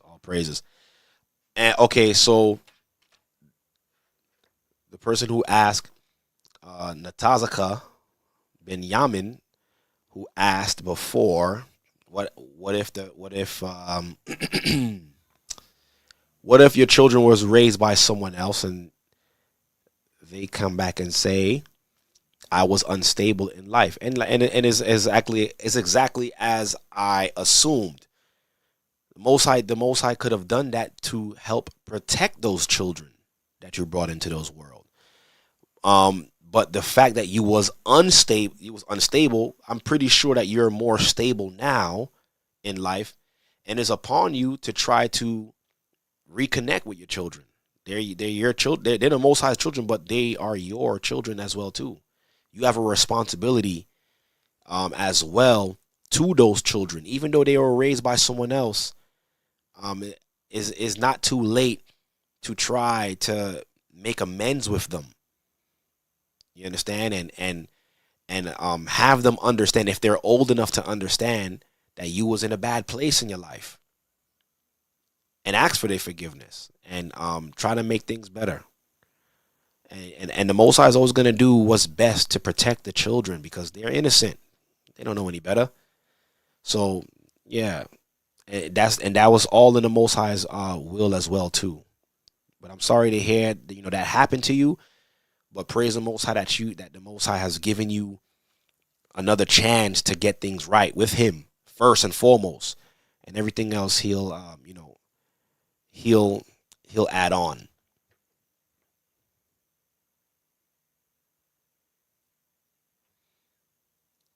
Kat says, don't miss the blessings the Most High already given you, because you're looking for blessings you haven't received yet.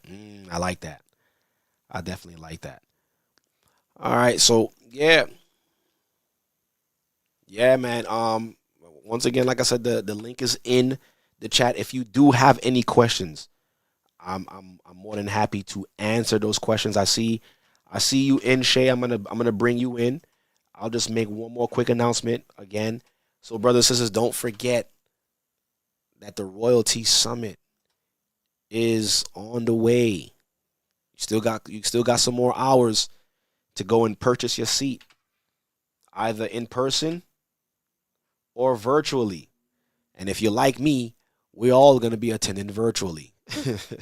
So you want to visit GOCC royaltysummit.com and get your tickets, right? So let's go back to here. Let's get you in, Shay. I see you. 1 second. Okay, we got Shay Hudson in with a comment or a question. Shalom. Shalom. How you doing, sister? What's going on? I'm doing good. What about yourself, Deacon? I'm all right. I'm all right. I'm the Most High is merciful.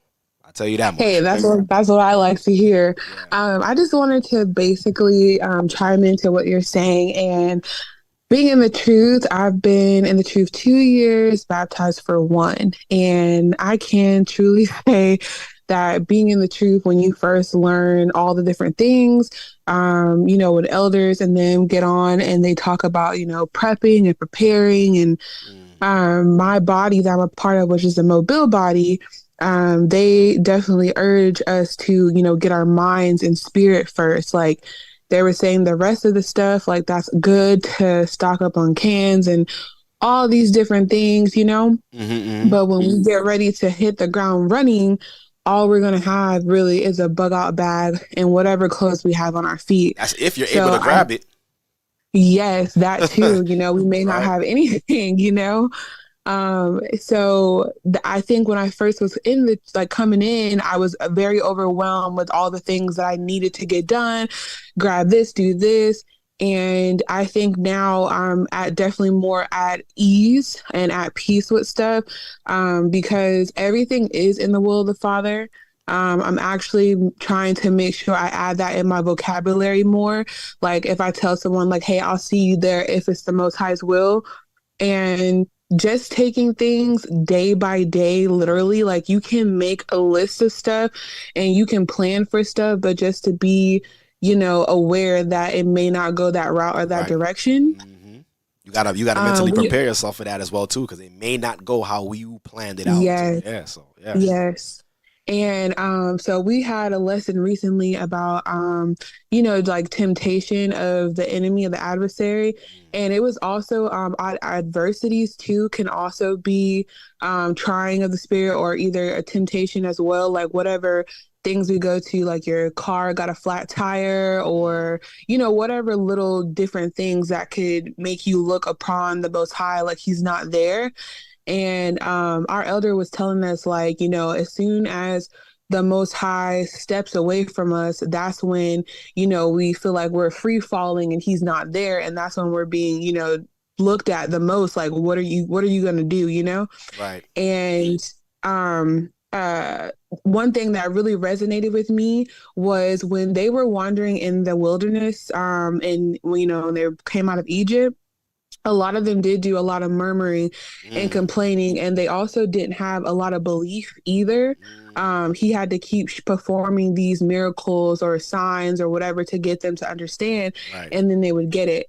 That situation there pricked me personally, because we can look at ourselves as being the people in the wilderness now currently, because if the Most High does step away from us and we do go through an adversity or a trial, do we have enough strength and belief to be able to know that he's going to pull us through that? Or do we have the mindset of them wandering in the wilderness as well? I like that. But but I'm happy that you understand that too, because Scripture tells us that everything written aforetime was written for our learning. So we already have the evidence of what they were doing in the wilderness. So it's upon us to not repeat, even though we're not in the wilderness yet. Yeah. Right. We're in the wilderness of the heathen. We're here with them. So we have to. We even have to learn that, even being here.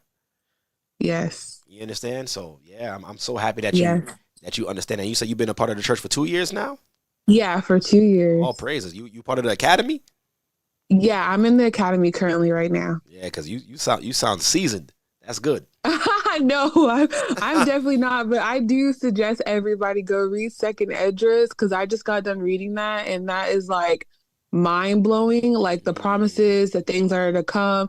Like you said, like things were written for our time to be able to see. And it's crazy because my husband, people ask him questions and they're like, the whole thing that we all probably used to say, like the Bible's written by man, but like it's got a lot of stuff in there if you actually take the time and to read it. Like everything that's in there is currently literally happening like now. And when you actually read the scriptures, there's no way you could possibly say it's written by a man.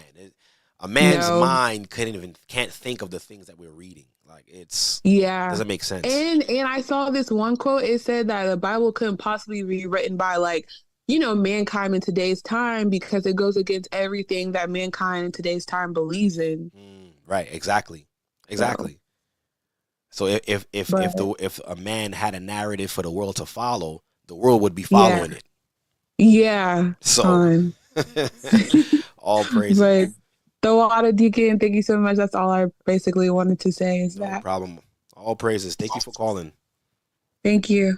Shalom. Shalom. All praises. All praises.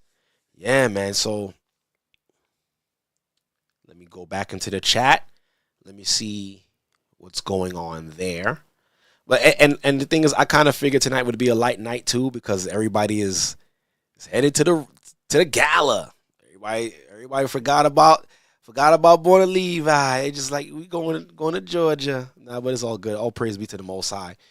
But for those who's on now, the Most High had that word for you guys, and I'm pretty sure people will listen to this, later on. Praise the Most High for that. And probably if they're traveling, they'll be able to. They're traveling in the morning, they'll be able to listen to this. Give them a boost of virtue while heading to Augusta. Praise the Most High for that. And you see, and it's about to be 8:00, and I wanted to be off by 8. We're doing great on time. We're doing really, really great. Excuse me. Excuse me.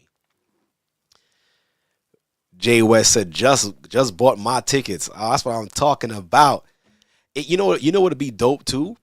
If we're able to like interact with each other in the platform. Because I know it was crazy. I spoke to AC right before the broadcast. He thought I was at the I was gonna be at the royalty summit, because he was like, yo, how are you streaming and you here? I'm like, nah, I'm not there. But he told me that they're using a new platform, which is gonna be interesting. I can't wait to check it out. Can't wait to check it out, and hopefully it's interactive where we can all I guess interact with each other and just just enjoy that fun-filled event. All right. Reek Judah says, my coworkers are annoyed with me because I'm giving both of my time to my job and listening to the lesson. All praises be to the Most High. Listen, and if you have a job where you have leisure like that, where you can listen to things while you're working, all praise be to the Most High, man. You gotta give the Most High all his praise for that. That you have a job with leeway like that. But yeah, I'm gonna play this last song, and then there's gonna be Godspeed from here. And I really pray that once again everybody have a great time at the summit. Traveling mercies. I can't keep forgetting to say that. Traveling mercies on your way there, traveling mercies on your way back, right? And it's back to the normal schedule, regular program schedule. How they say it? Schedule regular programming as usual. Going back to work and dealing with the hustle and bustle in life. Hopefully this could give them some virtue. Kim Wiggins says, Khan, I'm in GA and we didn't forget about you. Oh, praise the Most High. We'll be traveling early in the morning. Well, safe travels to you. All praises be to the Most High. Yeah, that's what I wanted to say. Regularly scheduled programming. I couldn't figure out what that was, how to say it. All praises. But I'm gonna play this song real quick, and after this, I just want to just sit down somewhere.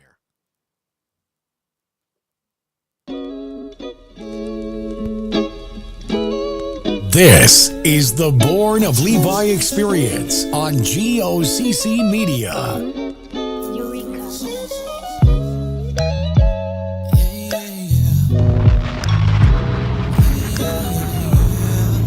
How many of us is ready to see Jerusalem, man? I can't wait.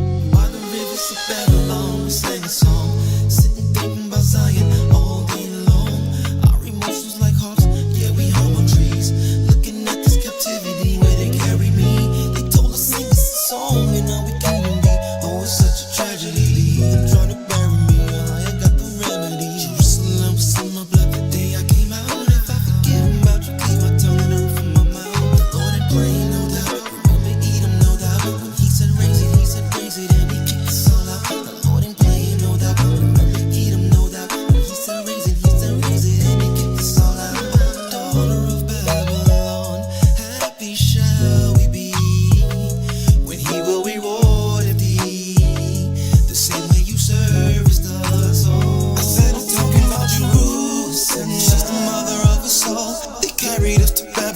singing this song. The way I seen them scriptures, it was talking about me. I pray my brothers and my sisters could see. I said I'm talking about Jerusalem. She's the mother of us all. Carried us to Babylon, I'm singing this song. The way I seen the scriptures, it was talking about me. I pray my brothers and my sisters could see. I said I'm talking about Jerusalem. My heart is in the motherland. Truly know if I can't accomplish it, one of my brothers can. All glory to the Most High. Lips don't praise nothing other than. Spirit give me utterance. Can't expect them to understand. Laws and statutes are only government. Captivity over. Bounce back like a rubber band. Grateful the Father gave us another chance. Christ laid down his life for us to live. What a friend. Took out the land for the sins that we paid for. They burnt the temple in the city we prayed toward. Jerusalem, city of peace, Messiah is ruling them. Oh Israel, the Lord God is one. It can't be two of them. Don't forget to get your tickets, man. For effort. Royalty Summit, man. This is gonna be lit. We measure Israel number like the sand. We be led back. I can't wait to see what's going on. We in the wilderness and rivers in the desert. Jerusalem, she's the mother of us all. They carried us to Babylon, I'm singing this song. The way I seen them scriptures, it was talking about me. I pray my brothers and my sisters could see. I said I'm talking about Jerusalem. She's the mother of us all. Carried us to Babylon, I'm singing this song. The way I seen the scriptures, it was talking about me. I pray my brothers and my sisters could see. I said I'm talking about stolen from a land so precious, she was our blessing. The mother of us all. Rawchaa would test us. That sin drove us out. Automatic like a Tesla. Jerusalem, wisdom in the midst of us, our weapon. The nations, they despised us, provoking all the drama. Captive in these strange lands, just wanna see my mama. Just wanna supplicate up in the temple like I'm Salah. Men so tired of sin, Zion just I can. She mourned through our pain and the rain of tears from my veins. Blood, how the spirit cry. Love, just my will to die. For my people and my land, and that hand be the kingdom.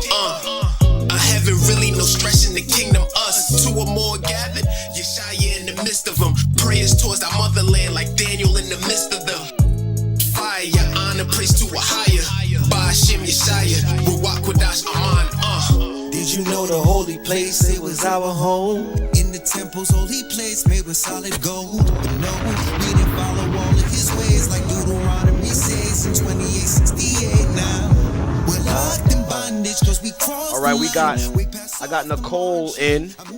Shalom, shalom. You can unmute yourself.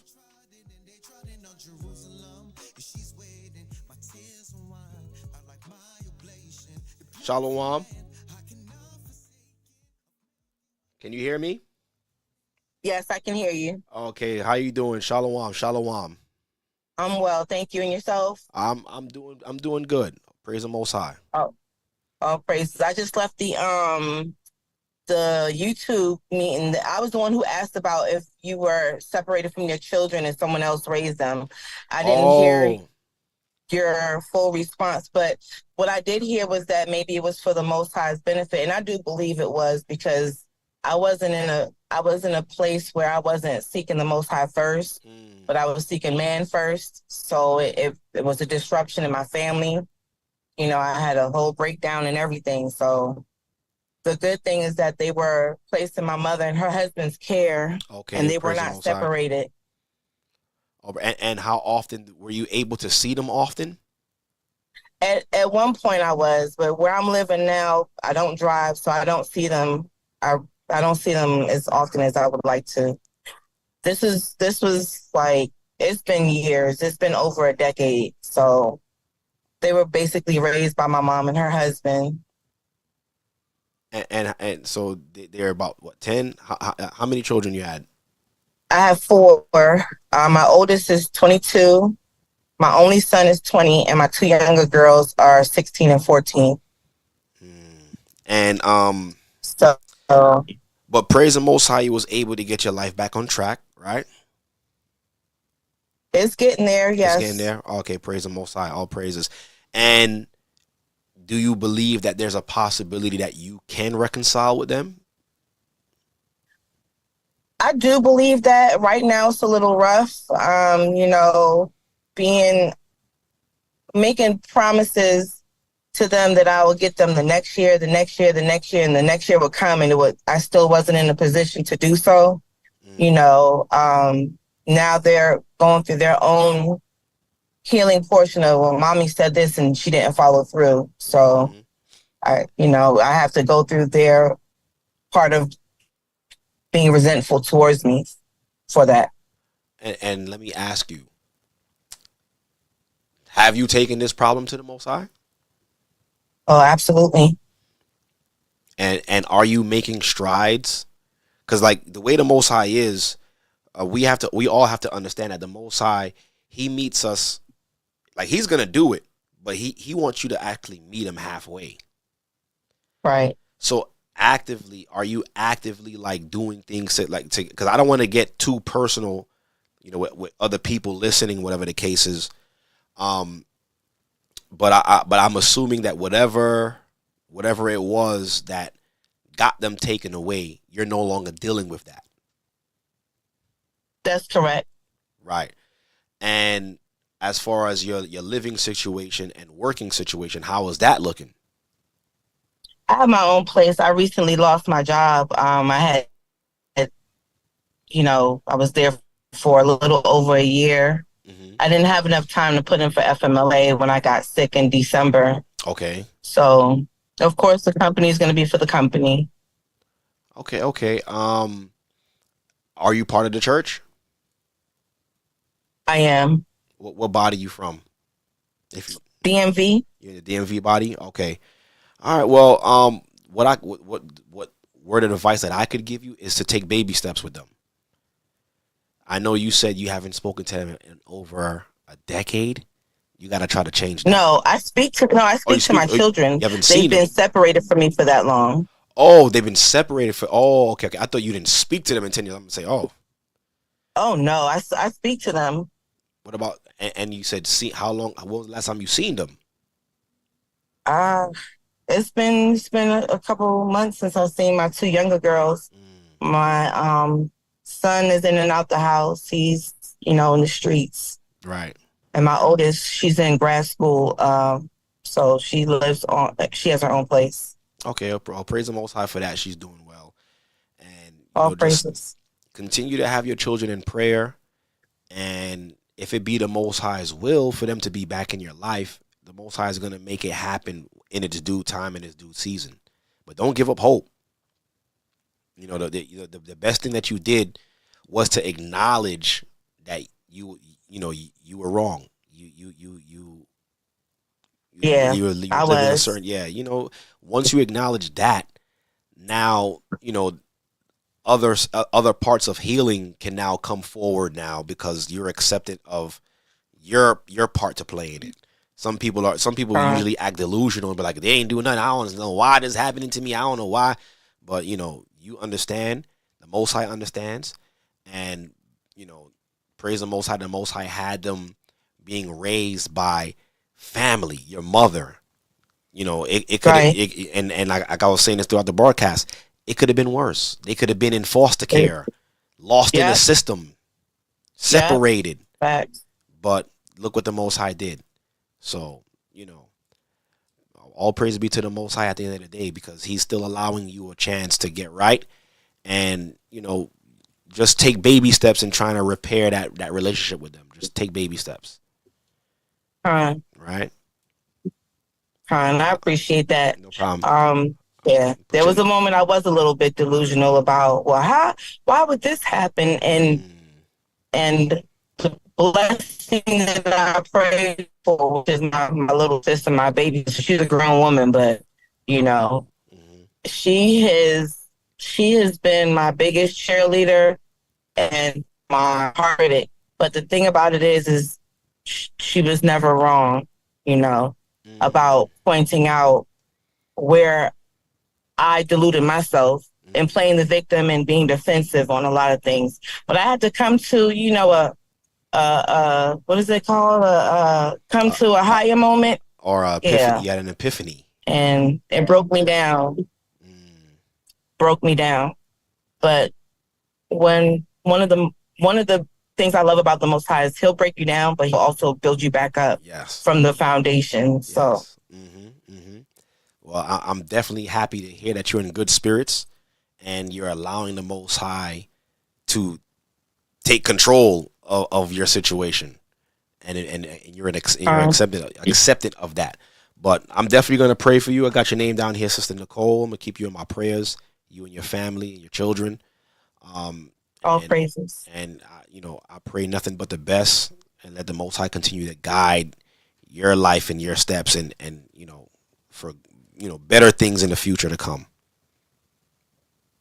All praises. I appreciate that. And I received that in my spirit, and I pray for your ministry as well. It's definitely been uplifting for me on many occasions. All praises. I don't always get to listen to you live, but when I catch you, I got in the car. My sister was like, I'm like, is that yep. I said, okay. All right. All praises. We've been listening to you on the ride. All praises. All praises be to the Most High. Well, bless you, my sister. You as well, Deacon Lawya. All right. Shalom. Shalom. All praises. All praises. Yeah, man, my brothers and sisters, y'all see, there's people out here who's going through real things, man. And we just gotta pray for each other, man, because this world really did a number on us, man. The world really did a number on us. And if it wasn't for the Most High's mercy, if it wasn't for his mercy and him keeping us and not letting us go too far off from him, who knows where we would be? Who knows, man? But I'm just so happy to hear that the sister was able to get her life back in track. And I do believe that the Most High, I honestly believe that the Most High is going to put things in her favor with her and her children. So I believe that. The first part of forgiveness is repentance. So all praises be to the Most High. But yeah, so, and that song that I played earlier was from my last EP, In Spirit and in Truth. It was called Jerusalem. Beautiful song. I wrote that song like 3 Passovers ago. On my way to Passover, wrote that song, and I had my brothers help me. Each had a verse, and it made the song what it is. And it's basically about Jerusalem, how we miss it. She's the mother of us all. And from what we was talking about today, where the Most High promised to bring us back, he said, I will always consider Jerusalem. And that's where we're from. All praises be to the Most High. And like all good things, this good thing must also come to an end. You could be anywhere in the world, but you're now tuned into the Born of Levi experience. Yes, you are tuned into the Born of Levi experience here on G.O.C.C Media, and I'm your host, Deacon Hazak. But I'm out of here. All praises be to the Most High. And I really do hope that you all was able to receive something tonight. It was able to give you a spiritual recharge or spiritual boost just to finish out the week. And let's continue. Let's continue until Christ's return. What can we do? What can I say? All praises be to the Most High. And that's it in a nutshell. I love you all.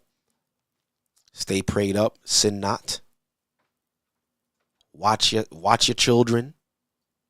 Right? Watch your children. Make sure you're treating the Most High's children how he intended you to treat them. Teach them. Show them the right way to go. Keep the Most High in their forefront at all times. Always connect the Most High to what's going on in the household. Oh, we have this because who gave it to us? The Most High, Ahia gave it to us. We have all of this. And I always do that with my sons. I don't just say, here, take this. I'll say, how did you have this? Ahia gave it to us. Let them understand who's providing these things. And that's something that I do with them. We should all do that.